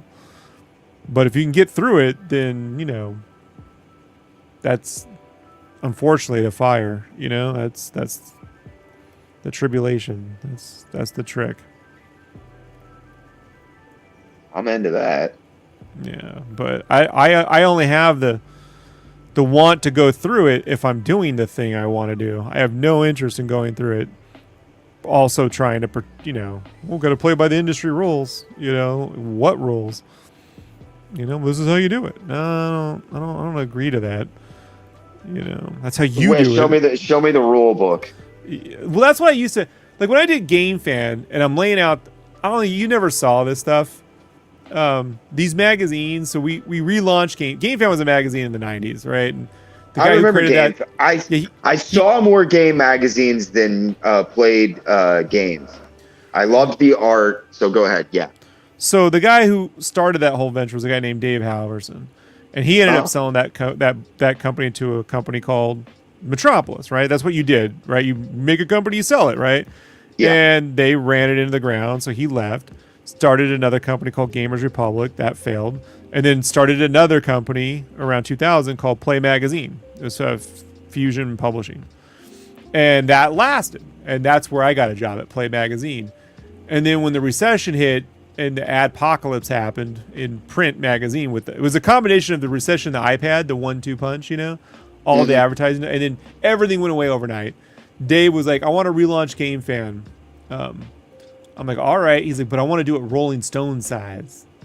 So like 12 by like, bro, these are 10 by 12, right? So when you open it up, it's 24 inches tall or wide. Holy shit. Staple bound, Hey, what's up, Gamal? Nice to see you, man. It's been a while. But, so he said, yeah, he knew I could do a lot of airbrushing and Photoshop work, right?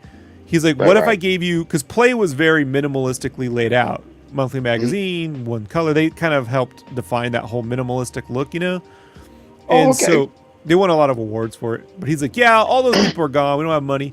I got the main guy to do it. He's like, but I want you to take his layouts and then airbrush them. So, because Game Fan Magazine was known for having hundreds of screens. And the way that got done in the layouts was every person who wrote their review also did their layout. There wasn't, yeah, I know, right? I'm looking at, there was not one graphic designer. You couldn't possibly do it with one person. When you look at all the amount of screens, everyone did their own layout. So the magazine was always a cluster of like, just some of it was good and it was just crazy to look at, right? But that amount of screens made you feel like you played the game. It was the closest to putting film into a book, because you could put like 30 screens of something happening kind of thing, right? Holy shit. Yeah, okay, yeah. So he said, hey, we're going to lay it all out. I just want you to put it in Photoshop and do what I can, like airbrush to clothes, blah, blah, blah, blah, blah, blah. Make it all look rendered, basically, right? But in a in a nice modern way. And I did a test and it worked out. I'm like, perfect. So they go to launch this magazine, and the guy who did the layouts quit. And rightfully so. I should have bailed too, because no money, right? Yep. And he was like, I'm not making a magazine on the hopes we'll get paid. I didn't want to go back to t-shirts. So I was like, I'll give it a shot. He's like, hey, how about you do the whole thing? I'm like, the whole thing? He's like, the whole magazine. You just lay it out. It's no big deal. I'm like, how do you do that? He's like, well, InDesign, And I'm like, oh, I've never used InDesign, like actively kind of avoided that one. And I knew Quark, but, so he's like, oh, no big deal. You just draw boxes and you link them to the images and it's all good, man. Like I was like, all right. So locked myself in a room for a month, didn't leave my room, like just bathed. And like, even my wife, like I just got takeout at midnight. Actually, there was a point where I was just buying a box of donuts, 24 donuts, and anytime I got hungry, I'd chew on a donut for a bit and then go back to work. Like I was sleeping maybe 2 hours a day for 30 days, Got the first 100. I did this. I was only supposed to do it was a 100-page magazine. I was only supposed to do half of it. They were going to do a flip book magazine, if you believe this one. The other side was going to be called Movie Fan. And there was a whole other crew who was supposed to be doing the Movie Fan thing. Well, when I got the Game Fan thing done, the Movie Fan people, they didn't do anything. So I had to make a movie magazine in a week. Oh my god. Yeah. So I got killed in the reviews. A lot of ex-employees who were mad, were taking it out on me. Like Neil Gaff had a whole thread to the magazine. They were shitting on it. And they were just like, you can't do tilted screens. And I'm like, you can't do this, you can't do that. And I'm like, what did the lords of typography tell you can't do something? Like if nothing's working in print, maybe we don't do the same thing everyone's doing in print right now. That's my philosophy, right? Like if it ain't working, do something different. Don't keep doing the same fucking thing. So by the time I get to the third issue, I figured out how to do the movie thing went away. All right. And it's 100 pages of this magazine. These layouts, dude, I gotta send you a copy sometime. It's the craziest. It's probably the best looking 90s style magazine. I even drew the covers like PSM magazines and stuff. I drew and colored the covers, and I laid out the entire magazine by myself, making no money, like nothing. Jesus God, bro. That was and I was willingly gambling on that one. I knew I was gambling. Like if this works out, I don't, I can just train people, but like that's when I learned it will never work out, you know? So I probably lost somewhere between $100,000 and $150,000 in, you know, wages over a 2-year period, you know, pretty easily. Yeah. I mean, I wish I could whistle at that and be like, wow, I've never gotten anything. And then I was like, just thinking, I was like, yeah, I wonder how much they made off that movie. I feel you. Yeah. Yeah. Well, I know they were making money off the magazine. They just weren't paying me, you know, because they were paying their bills first. You know what I mean? Yeah, I got a crying apology when I eventually quit over it, you know, because their whole company was fucked. They just weren't taking care of me, you know? Yeah. So. Oh, I'd be hot as a motherfucker. Well, you know, I knew what I was getting myself into, you know. I can only blame myself. I do blame them for being unethical, but at the same time, like, I'm not getting anywhere with that, you know. On the upside, I did learn everything there is about printing. Hey, like, man. I knew printing at Kinko's in terms of offset digital printing. I didn't understand about Heidelberg level printing. Yeah, you know what I mean? Yeah. Like real printing, offset actually printing. doing books. Yeah. I didn't understand about ink limits. You know what I mean? Like coverage. You know, like all that stuff. You know, how to put together this magazine. So if you do the InDesign way, is you draw these little boxes and you link them up to the images. Well, if you got 100, I have hundreds of images. And first off, I would make this magazine with 0 assets being handed to me. What I was doing was I was getting the high-res videos and ripping all the screens from the videos to create. So I could create, you know what I mean? Like, dude, I had a giant... You were doing legit everything. Everything. And I was making ads for them that they were selling ad packages, dude, for Scratch, for game breakers, for NIS, like full ad packages. Yeah, I did it. Dude, man, like, yeah. I know. You were running their company for them. Holy. Yeah. And seeing, I know. I put on like 70 pounds and, you know, oh, damn. I got super fat. Yeah, it was not good. But I did learn how to, like, you know, do everything by myself. That's kind of invaluable these days, man. Like, I don't know where you would even go to learn all of that stuff. You can't. In one So place, dude. I recently was working with someone on something I can't talk about, and I saw the early prints of this. They sent it over, and I'm like, oh, they're going with the cheap fucking printer, dude. And so I was like, all right, I can tell the ink mixes. You can tell. So I was talking to the person I was working with. I'm like, hey, here's how we can get around this. You know, like, you know, and I made a video like explaining exactly step by step how to set up the files, how to deal when you're dealing with shitty printers. Here's how you format every fucking thing, so it will print. You know, and it's a process of converting, using different rich blacks mixtures, adjusting saturations, doing color ranges, like all these little tricks, even to the point where, like, before you print anything, I always tell people, here's a little trick. Add your final image that's flattened, add a 2% noise in Photoshop, monochromatic. And that noise will smoothen out any banding when it prints, and you're never going to see it. You're never going to see it. You'll never see that in print because of the natural distortion. Okay, yeah. And even if you have banding, because if you don't do that, when you have banding, you'll get that cutoff line that almost looks like a cell shade or some weird, you know, thing. Yeah. Yeah, but with that, you'll never have that. Interesting. You know? It's just little shit like that, you know? So. God, I can't wait to do a comic book and annoy the fucking shit out of you. But here's how I did the hundreds of screens, right? Oh, yeah. What I was trying to get to was, here's how I did the hundreds of screens. Rather than draw, and InDesign is incredibly fucked up. Like, it just wants to ruin your life, you know? So if you draw hundreds of boxes, that thing's going to crash every fucking time. It just doesn't work that way. So I said, all right, one box. Every InDesign layout I put in is one box, and the only other boxes are the words. That one box is a PSD file. That PSD file is where I do the whole layout in Photoshop, where all the hundreds of screens go into folders so I can flatten and merge them and do glows and effects and airbrush and renders. And I'm only importing one PSD file into InDesign. Oh, okay.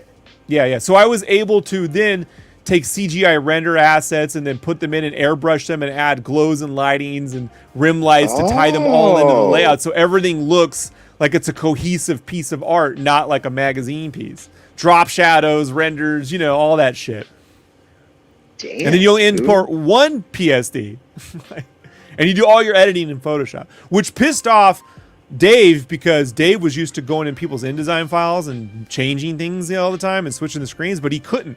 I was like, look, if you want specific screens, I'll leave these spots open, but you have to send me the screens. I'm You gonna put have them to in the give file. me the fucking screens then, man. Because at the end, I can flatten the file and make sure everything is leveled out and prints right.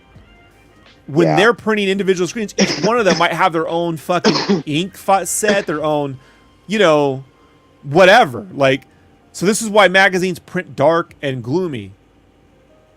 And my shit, 12 by 24, nobody who ever opened it looked at it and went, ha ha. They were like, God damn, dude.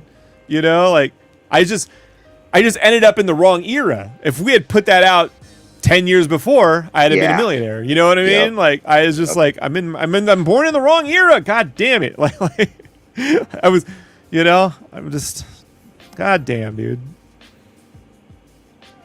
I wouldn't, as a guy who wants to be an inker, I wouldn't know anything about that. Right. I like to tell people that. They're like, you want to be an inker? It's so cute. When were you born? You over 40? Yes, you are, aren't you? Yeah.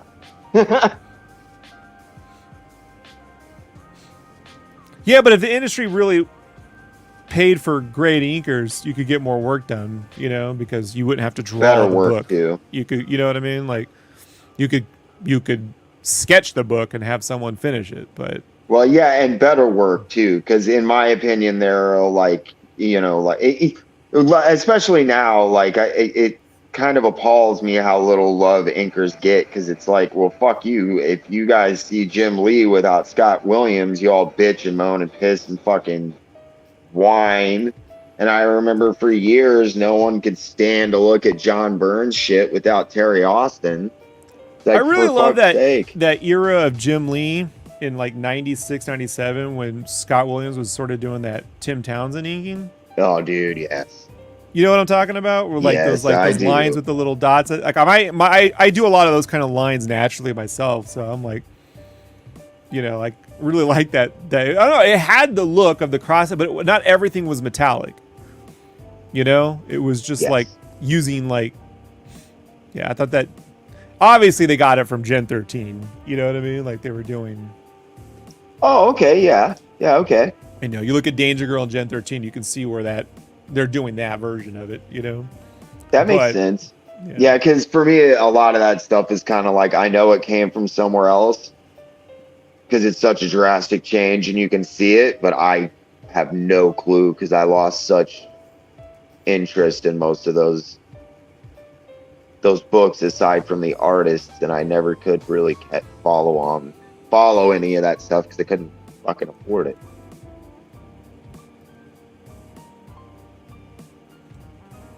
Couldn't afford to buy stuff just for art back then.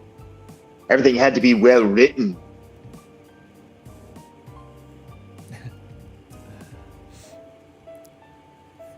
I was always 50-50 on them, Well, now the well-written stories for me were coming from like Oni, I think at the time, Ooh, I man, liked good. I think books like Coffin and Magic Pickle, Oh, yeah. Got my copy of Magic Pickle right here. I've got my magic pickle right here. I keep my Magic Pickle. There it is. It's right here. Magic Pickle. Bajadoosh. Scott Morse. Quite an underrated talent, in my opinion. Yeah. Those were the kinds of comics I thought I would make. If you can believe black and white. Really? Yeah, I thought I was going to be one of those, like, indie or... I used to have a very clean, very, like... Similar to, like, what Mahfood was doing on Girl Scouts, Oh, okay, And okay, the first Clerks comic, I'd say closer to that. Yeah. okay. Yeah. I still can't believe the 30th anniversary for Girl Scouts is coming up, man. I know, man. I bought my first copy when I was in Germany. So crazy. I saw Mafu talking about that. I was like, oh man, nuts. I remember when that first came out. I'm getting older.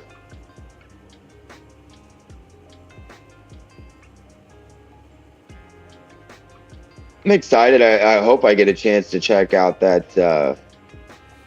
I can't remember what the name of the book he's kickstarting. The superhero parody right now. That looks so good. From Disastrous Comics. I haven't actually looked at Kickstarter in a while. He's got a book on Kickstarter? Starts, I think, the pre-sign up is open now. I think it officially starts October 1st. Oh, damn. Mafu? Yeah, it's a superhero parody book. Excuse me. And I think specifically it looked like a Batman parody book. Because it's called like Disastrous Comics instead of DC Comics. And he said if the Kickstarter goes well, he wants to start doing more books and moving more in that direction of just kickstarting books. And Hey, I'm sending you some Easter eggs from Future Spawn stuff just for you. You'll get a kick out of these. Send them to your phone.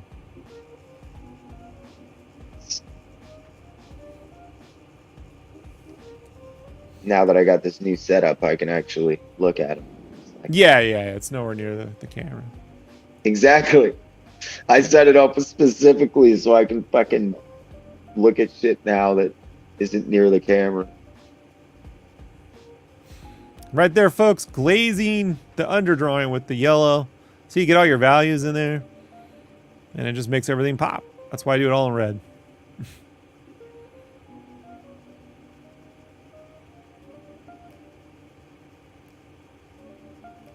Color pencil works very similar to watercolor, you know? Wouldn't it be awesome if you could just draw that fast? I know. I like watching those videos and I'm like, man, I wish I could just do that. I know, I wish. Yeah. If I put it real time, it would take 9 hours. Like, if my real time goes 3 or 4 hours, fine. But when it's at 9 hours, I'm like, I don't know if you guys want to. If you want to watch them, all the real time videos are up on my YouTube. I have never taken those down, so you can see the real time. Thank Christ, because I still go and watch those things just out of amazement. I watch those things, Roman. Like, I forget what I did. I'm like, how the fuck did I do that? So I'm always going back in there, like, what did I do? You know, like. Yes, I hate that. Where you're like, man, that was so great. I can't wait till the next time I have to do that. I am gonna remember how to. I'm gonna how the hell did I do that? Yeah, I'm never gonna remember. I know me. Like, why the fuck did I not write that down?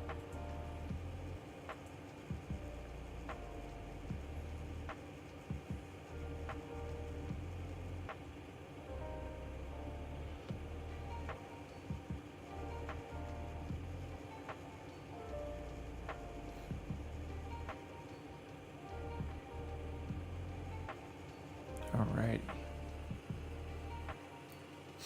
I don't want to keep you up till 4 this time. How much longer can you go? What time is it? I don't even know. It's 12:20 my time. I think Oh, it's 1:30. You're an hour ahead? Yeah, I should probably go to sleep here in about half an hour. About a half an hour. Right. Yeah, half an hour, something like that. I got to be up at like 6. As long as I get like 3 hours, 3 or 4 hours of sleep, I'll be good.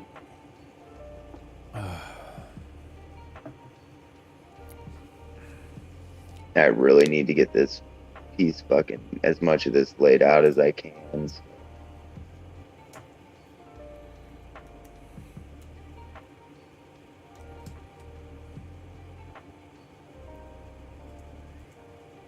Even though I never have any luck moving turtle stuff. I do love drawing it. You don't sell Ninja Turtles? I never sell turtle stuff. It always ends up sitting. Have you ever just recreated the stuff from the like the calendar? I haven't, man. Like That's what I've you tried. should do. You're doing the I was wrong gonna. turtle shit. Look, let me pick out the pieces for you to do. You'll sell them. You know? There you go. There you go. Yeah.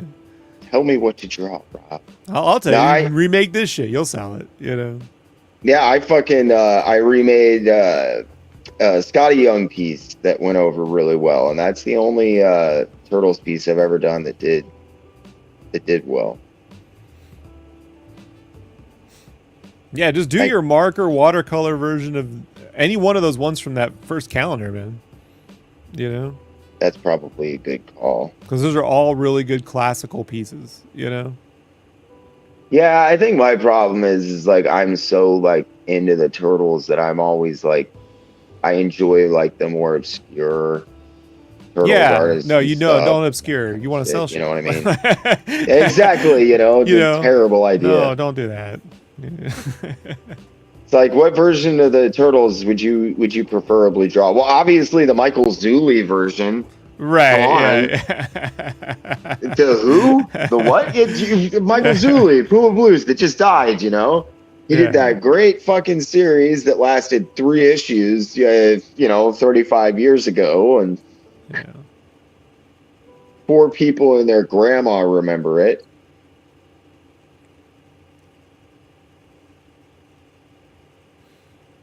I stand to say, even if you just recreated the VHS boxes, you know? That's probably true. But the calendar has a lot of great pieces in there, you know? I mean, a lot of them are acrylically painted, but you can just do your own version, you know? Like you can use it as that'd a guide. be fun to fucking, man, I wouldn't even mind trying to do some of the, whenever I was doing tattooing, I wanted to see if I could do it. And I know I can pull it off, like hand drawing that a lot of the duotone shading that they use. And I love textures in my drawing, so it's actually kind of fun trying to recapture that. On newsprint, I like it. Otherwise, in color, I like when they removed it for the first publishing. Oh, did you? Yeah. Works good in black and white, but once you add color, I don't know. I don't think it muddies up pretty quickly. Oh, yeah, it can. It can, definitely, yeah. Depending on how you print it, yeah. I would agree with that. That look on the first publishing stuff to me, you know, especially by the time they got to book 4, I think is as good as The Dark Knight Returns in terms of its execution of paints and lines and that whole look. Yeah, I wouldn't argue with that at all. TMNT that shit was a step above most of what else you were seeing at the time. And they were so unique and weird looking comparatively. Yeah. Even though they still fit all the conventions of an actual comic book. But you know that one, the one from the RPG cover where it's like Leonardo's big and it's got like a little turtle? Do that one, dude. I'm telling you. Telling you right now, man. That one, the alleyway one where they're in the alley with the book 2 on first publishing where they're in the alley with like the bed and stuff, all, you know, like they got the swords drawn looking at the camera. Oh shit, yeah. You'll move them. That's always my pride. I fucking never think about the iconic stuff. I'll just see like a cool turtle image and I'm like, oh yeah, well, I want to draw that. I want to try to give my own spin on that. Do that.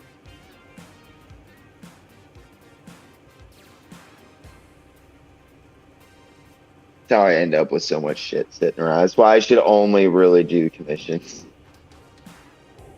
And like when I do commissions, pay attention to what people get and draw more of that shit. But I never do. In advance.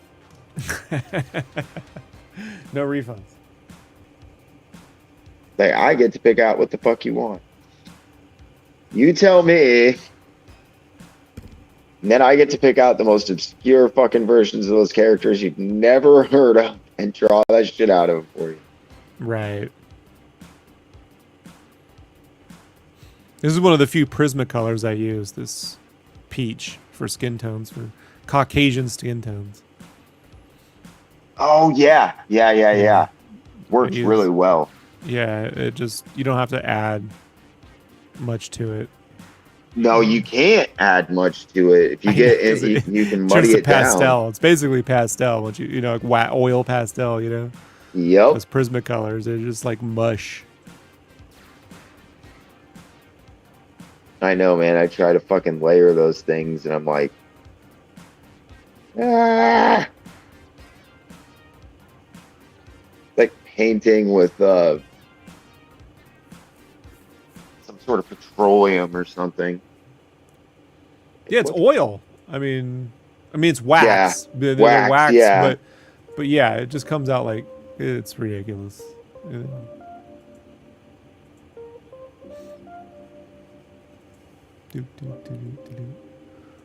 All right, starting a new page. It took me all this time to set up that thing and put in the 2 Easter eggs I sent you. I have to do the Easter egg stuff. Like if you have if I put posters or books or anything in the comic, I color them all too. You know, and the one I sent you is on the page, so it's not as bad.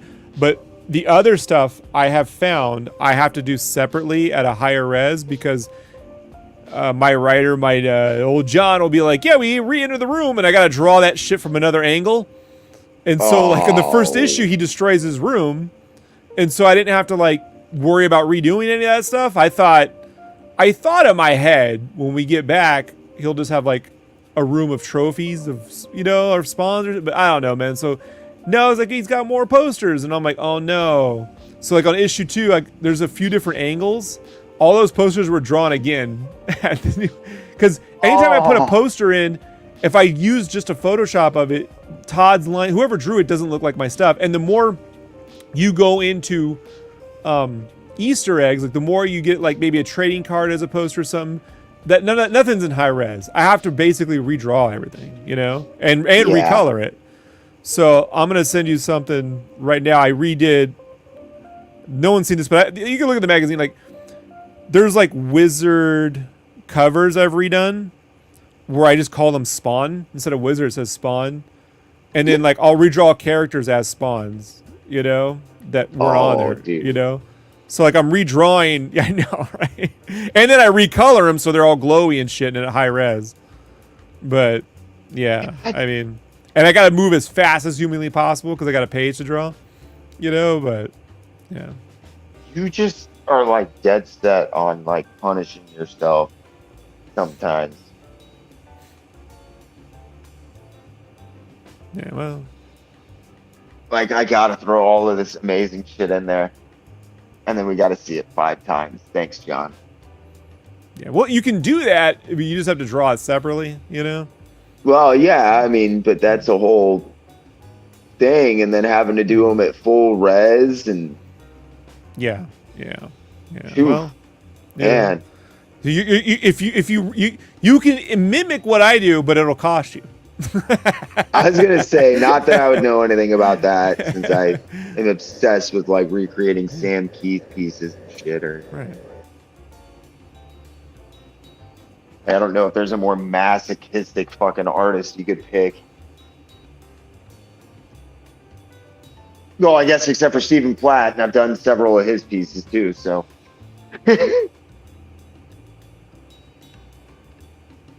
He's the one dude I've ever like done his shit where truly he just made Sam look like a fucking pussy.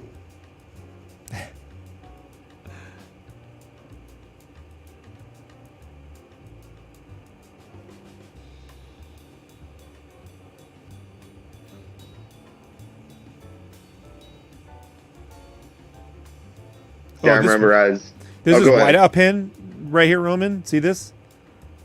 There, did you see what that? kind of whiteout pen? Is it just an actual whiteout? No, that was a Sharpie made these whiteout pens that were fucking super dope. They were accurate. They never bled. They had perfect tips. I could get like little specks, little dots. I could get big lines. They were so good, and they discontinued them. Of course they did. You know, and really, really, ever since then, I'd have to brush it. The Thule has a good white pen that you can kind of do stuff with, but nothing has been as good as that. You know, I've tried them all. I was gonna say I have yet to find a whiteout pen that I like. That sucks. I was getting all excited, and then as soon as you were like, and they were perfect, and I was like, they quit making them. In 2017 or 2018, somewhere around there, they just stopped making them. Yeah. So now I mostly just use super white.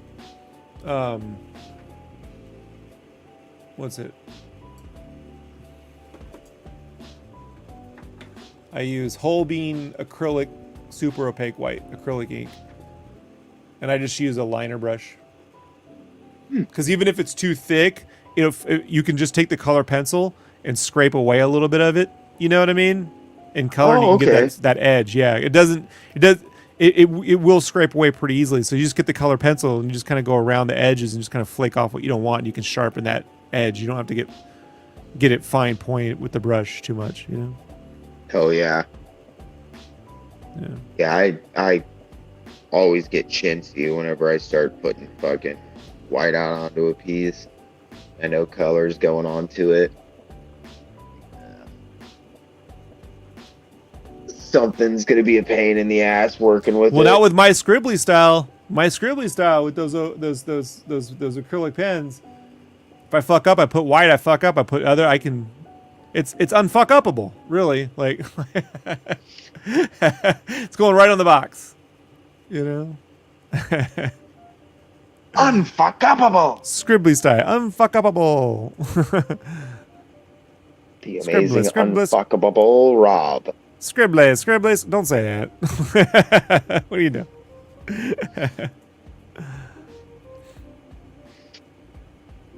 Are we sure this is the best marketing? Fuck yes, we are.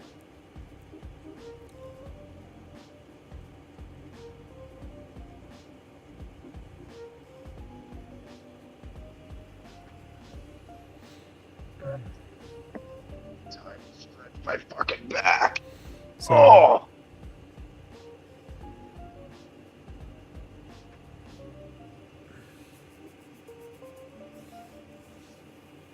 Oh, that feels good as shit. yeah, I gotta download all the Scud stuff I did. I think I recorded it. Oh, did you? Didn't I stream that? You did. I know you did. Okay. I thought I did. Yeah, you I should did. download Because it. I actually was. Yeah, because I watched you finishing up the Saucy version, and I gotta go on the YouTube and download some new stuff, so I'll go grab some of that stuff. I still remember I was like, I got on and I was like typing in, hey man, you know, like if you still got that Saucy piece available, and Royce was like, I bought it, and I was like, oh, okay. And Yeah, Royce he's was quick. like, He buys everything. I know. And but what was so funny was Royce was like, he was like, dude, I feel really, really bad. Are you sure you don't want me to like just tell Rob to send it to you and you can pay me? I was like, dude, what the fuck? You commissioned the piece to begin with. Come on. No. Don't worry about it. Don't worry about it. And then like whenever you sent it to him, you know, he asked for all that process stuff. So he sent some of that to me and was like, dude, you know, he sent it to me and I just felt bad, so I wanted you to have it. I was like, fucking Royce, man. You were like the nicest guy ever. Isn't he? I don't know how I got so lucky to fucking know Royce, man. We all got lucky, really. I'm into that. Yeah. I'm also gonna download when I worked on your jerk piece. So next time you hang out, I can play that. That'll be fun too. That would be awesome because I only got to watch maybe like 5 minutes of that. Yeah. Like I said, hey, when I hit you up, you do not have to reply to me if you can't make it. Just don't. You know what I mean? That way, I don't want anyone to feel like they're always telling me no. If you just can't do it, just don't worry about it. It's all good. All right. I basically stream every night and I don't sleep. So if I can be productive and hang out with you and have a good time, sounds good to me. But yeah, I mean, if I can't do it, I can't do it. Don't worry. Yeah, yeah. I just don't want because I just want. I tell people, hey, if you can't make it, don't worry about replying. You know, if you can, only reply if you can. That's how I take it. You know. So Yeah, it's just that yeah. way no one feels. You know what I mean? They're Some no one's people like, are easily pressured. Yeah, I feel you. right. I feel you, man. I felt bad about that a couple of times because I didn't realize it at the time. But like, there's one dude in particular that I know. I feel really bad now that I know him a lot better because I know it came off as like, hey, like just to put like, you need to be a part of this. And I was like, bro, I didn't mean it at all like that. I was just trying to help you out and hang out. Dude was just too laid back to say no. Like, I just wanted to have fun and hang out and draw. 100%.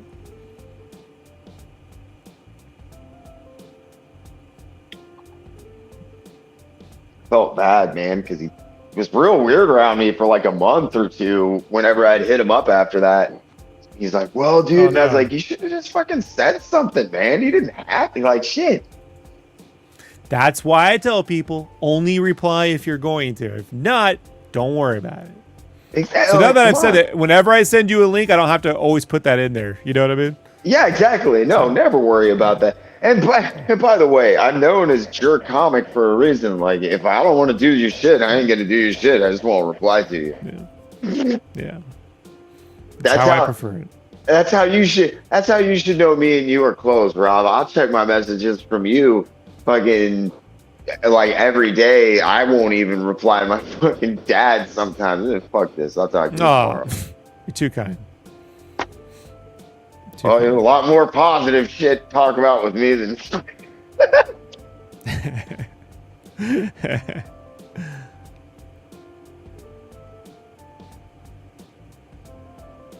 oh, I made some decent progress. I about got this fucking turtle laid out. That makes me feel good. Oh yeah? Yeah. You want to do a full screen? You want to show the camera? Yeah, sure. Give me 2 seconds. No, I hold think on. I can. Let me flip it over. Let me see. Let me see if I can. Let's see if we can-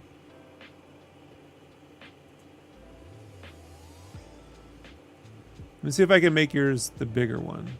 Solo layout. There we go. Hey, yeah, it's looking dope, man. Not too bad. It's I upside got down. Rotate it. Rotate it. It's upside down on our end. So just flip that 180. There you go. Awesome. Yeah. Yeah, then you'll Collab. sell that. What are you talking about? I'm You hoping, gonna watercolor man. that? Are you gonna Oh yeah. distress ink and all that stuff? Yeah. Oh, dude, yeah. I'm gonna go crazy on this one, dude. Yeah. Yeah, this one should be really cool. It's like unpublished. It's by a buddy of mine, Sokolov, and he's had it for 4 years sitting around. And I was like, send me the pencils, man. I really want to fucking draw that. Nice. Yeah, it's awesome. That's about there. All the hold lines are in. I'm really lazy about my fucking pencils when I lay shit out like this, but it's getting there. Well, it's gonna be inked, dude. You don't have to, be super tight. Dude, yeah, but I used to be crazy laborious about my pencils, man. That's how you get carpal tunnel. Oh, dude, I was obsessive compulsive about it. It was a problem. Yeah, the book I sold to Image or Valentina was called Mosaic, and I was doing everything super tight pencils in lieu of inks, And ooh, okay. And when you're drawing like cities getting destroyed with super tight, you're just holy shit. I went through that. That's why I switched to digital like within 2 years after that. Oh yeah.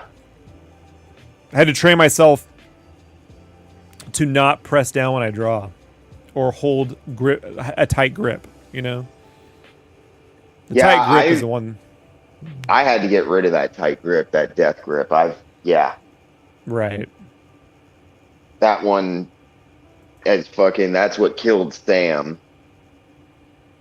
fucked up his Right. hands so bad. I'm like, all right, I gotta learn to loosen I mean, up. I But put a lot of shit in my stuff, but it's all drawn with minimal pressure. You know what I mean?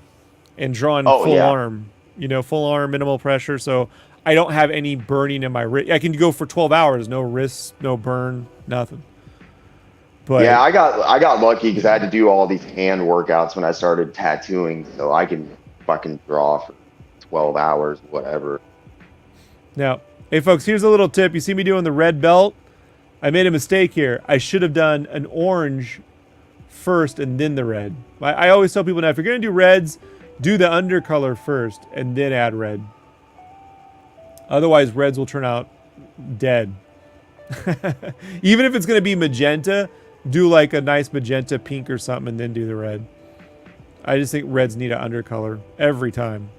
Reds are such a pain in the They are. They really are. I don't. They can look really dead. I don't know how to describe it. like flat and garish and just Yeah.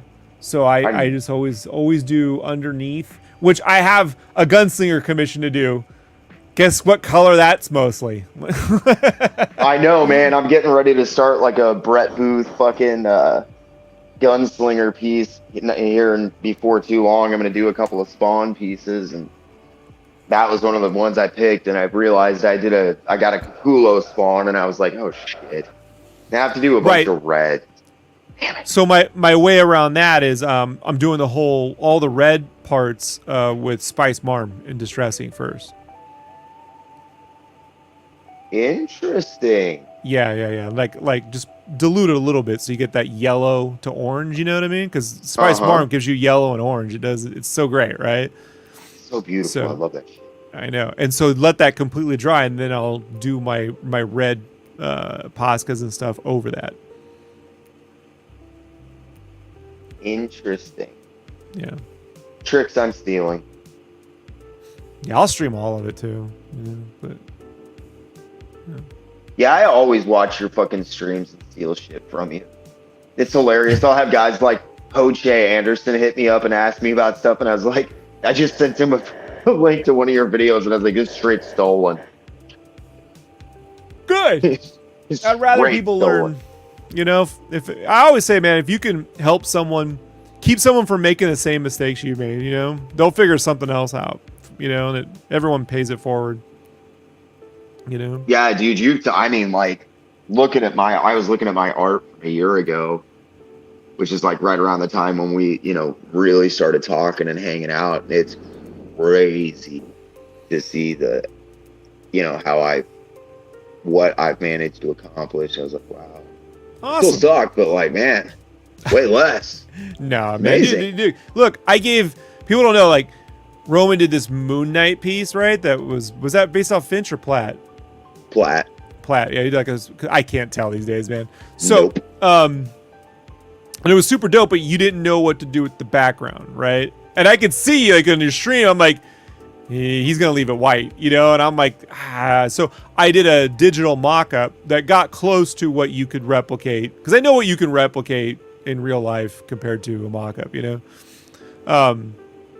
But I was like, if you just like frisk it or mask some stuff out, I think you could really make this thing pop, you know, with the right contrast, you know, and splatter and stuff, because splat, right?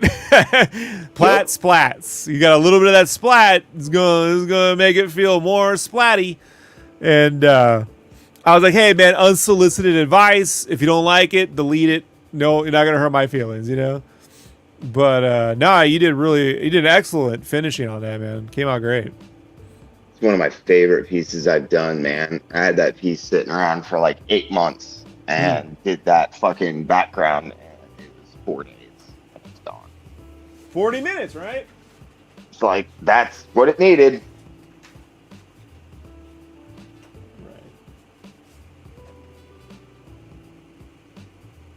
I don't know what the hell I did to get so lucky to have all you fucking guys that take time. You made a bunch of kick-ass videos and entertained us, and we like you. You know, you put in the work too, man. You know, none of us were making those videos. We all wanted to hear people talk about it. You know, we all wanted someone to do that. I'm not, you know, I'm not the guy to do it. So you did. You did the work. I can't wait to get that next Michael Golden piece out. I'm excited. I'm finally back in Dude, a headspace where I can work. I just realized, because Todd has that cartoony face style. Yes. Like that's Golden, right? Like, yes, it's right, because I directly forgot. I never I saw Nom in the 80s because my uncle would have it, right? Mhm. And I'm too young to understand the material. I was waiting for Cobra to show up or something. Yep. When's the goddamn Snake Eyes going to show up in this fucking thing? But the cartooning was excellent. And when I was re-looking at Nom after you did the video, I was like, that McFarlane's that's Michael Golden phases essentially, right? Yep. Yeah. Yeah, him, Art Adams. Right. I mean, I get way more Golden though, man, with the kid, especially. No. I mean, Art Adams was doing Michael Golden. Oh, okay, all right. Yeah. That's like, I mean, if you look at specific eras of like when Art Adams is starting, he's doing Mike Golden. Yeah, dude. I mean, a lot of guys. Jay's obviously, Pearson. Yeah, Jason Pearson took the Stealth-Freeze version of Golden. Yeah. Right, but the cartoony circular face stuff that's in Nom, that's totally McFarlane, dude. Without the cartooning on that book is probably the best out of the 80s, right? Like from a mainstream company, dude. Like, I don't know of any other book consistent that came out on a monthly basis that looks that good. Right. Yeah, 100%. Simply put. It's just called the Nom, so fucking no one, if it doesn't have Punisher in it, like. Well, it did. Right. Yeah. Eventually. But it's a shame if they had latched the Punisher into that one or something, But I know what they were going for. They were going for really dealing with Vietnam, like. Yep. So that was the days of like Platoon and Full Metal Jacket and all that stuff. Yeah, I still fucking am really curious about the like origins of the Nom, because like it's real shrouded in mystery. Everybody who works on it has a different story as to how it came about. The commercial artist in me goes, well, if the Nom had just been where all the G.I. Joe guys came from in Vietnam, had been a G.I. Joe prequel book about how all these guys fought for the actual military and then were recruited to be the best special forces, but here's all the horrors they went through, Like, but I'm like, none of those guys would have signed up for that book, So. Yeah, I think that was kind of like the question that I was left with, though, is if anybody actually did sign up for that book. Who was that book for, right? Who were they? So they were making it for themselves, but I'm just like, yeah, man, like, my uncles, they all fought in Vietnam, so, like, but the cartooniness was throwing my uncle off. You know what I mean? The cartooning? Yes. And I was like, but I love the cartooning, but he was, like, expecting something out of, like, heavy metal, maybe a Richard Corbin, something like that. Or Roger Corbin?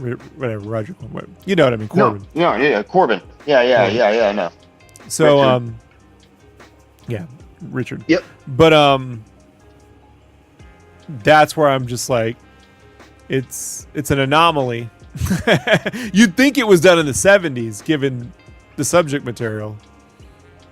Yeah. But, right. Yeah, and it was like, I mean, but the crazy fucking thing is like that book outsold X-Men. Right. Consistently. Yeah. Like, what the shit, dude? And nobody knows what the fuck the Nom is anymore. Yeah. And Jorge's, because even after Golden left, that series was fucking amazing, dude. Yeah, they kept the look going for certain, right? Oh, yeah, dude. Jorge Zafino took over that book after a certain period. Oh, my God. Talk about a fucking underrated talent. Holy shit. I mean, if that book was launched in the 70s, I'm thinking Alex Nino's drawing that book. Like, Ooh. right? For the Man, Weird that would be Tales, cool. right? Like Yep. Weird Tales, Alex Nino, right? Like, I'm a huge Alex Nino fan. I bumped into him at Comic-Con in 2011. Literally walked right into him. Oh yeah. Yeah, he's this shorter, stockier guy. I was like, fucking Alex Nino. Because anytime I see someone, I look at their badge. I just like walked into him, and he just like, how you doing? You know, like, it's like, oh my god, it's fucking Alex Nino. Yeah, he just turned like 86 or something not too long Doesn't look ago. a day over 58. Dude, he posted like a birthday video that was him doing a brush pen, just a sketch of a character, and it was like, fucking.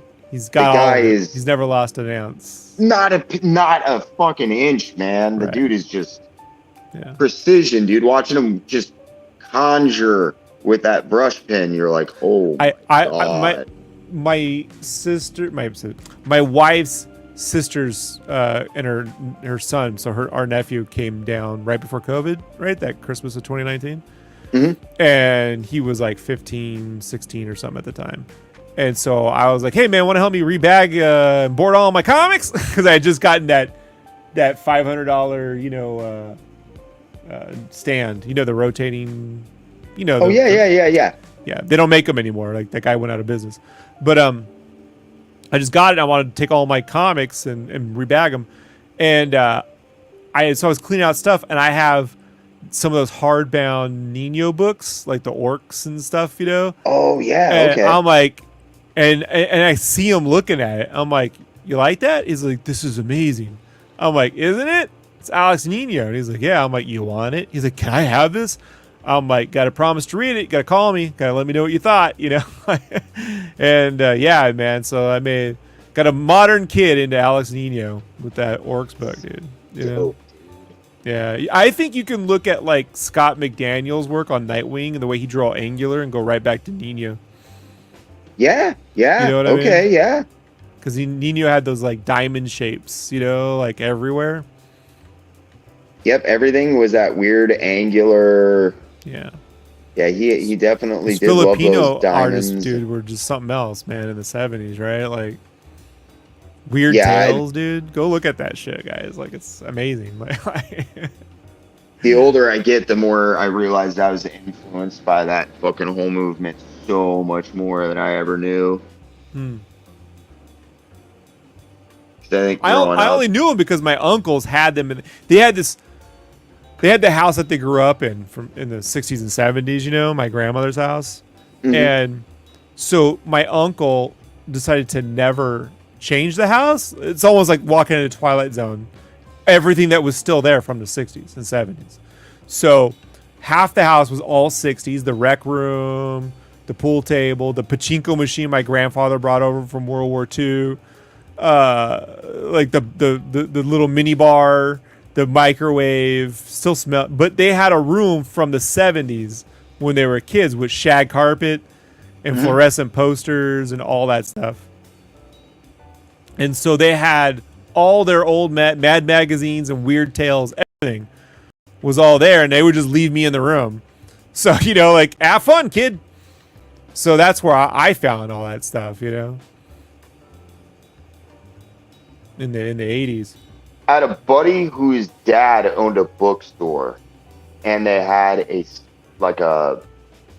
couple of long boxes of comics in the back, and they had some crazy shit in there.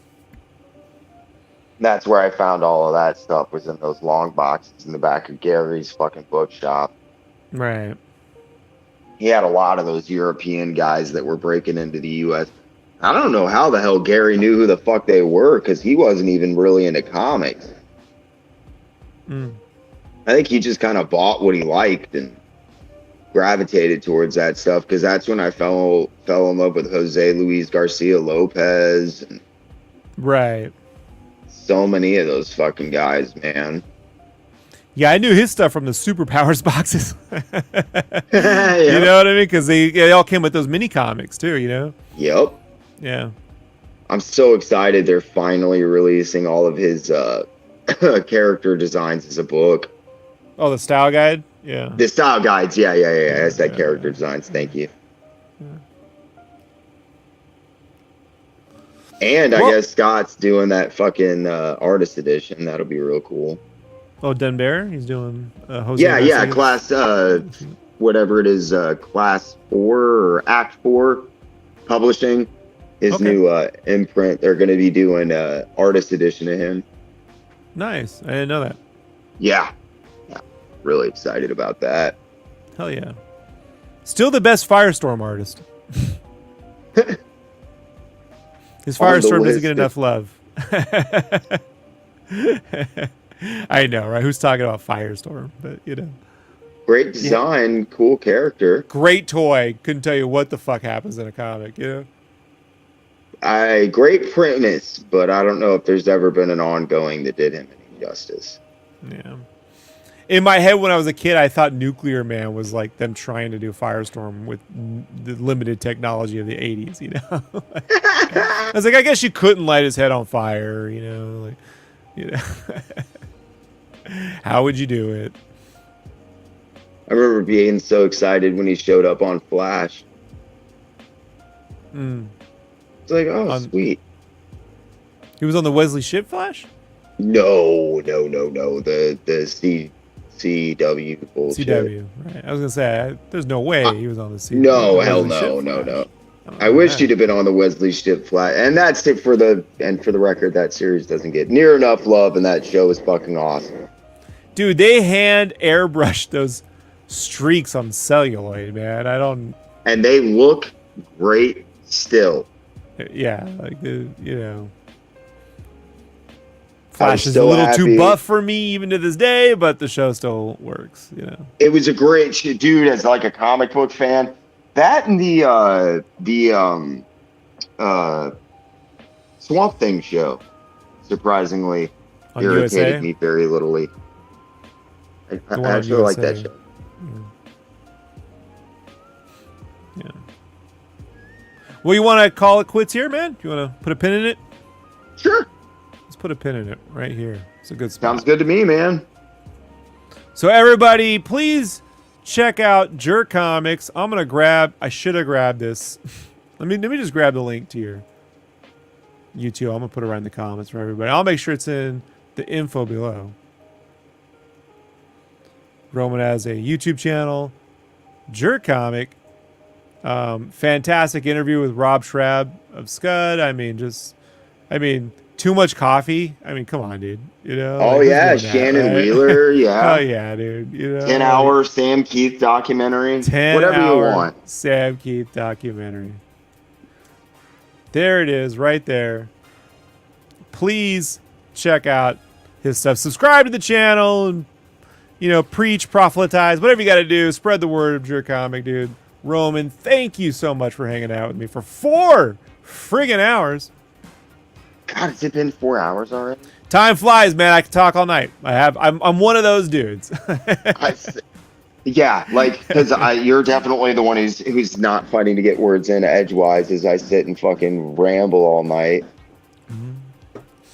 So, you know, hey, I like to, you know, people have things to say, and then when it's quiet, I'll direct, you know, I'll direct some conversation. But Let's see. we will have about- you on again, maybe, right? Maybe you'll come back sometime, right? Oh, maybe. Yeah, dude, whenever, dude. Just say the word, man. Yeah, I will. I will shine a light on the heart of the city. And we'll summon Uncle Jerk. All right, everybody. Thanks for hanging out. I'll see you all again tomorrow. I'll be working all day. That's what I do. Even though it's a holiday. And even though I'm supposed to build the new grill I bought, I got to spawn first, grill later. That's how it's going to work. All right, everybody. See y'all soon. Peace.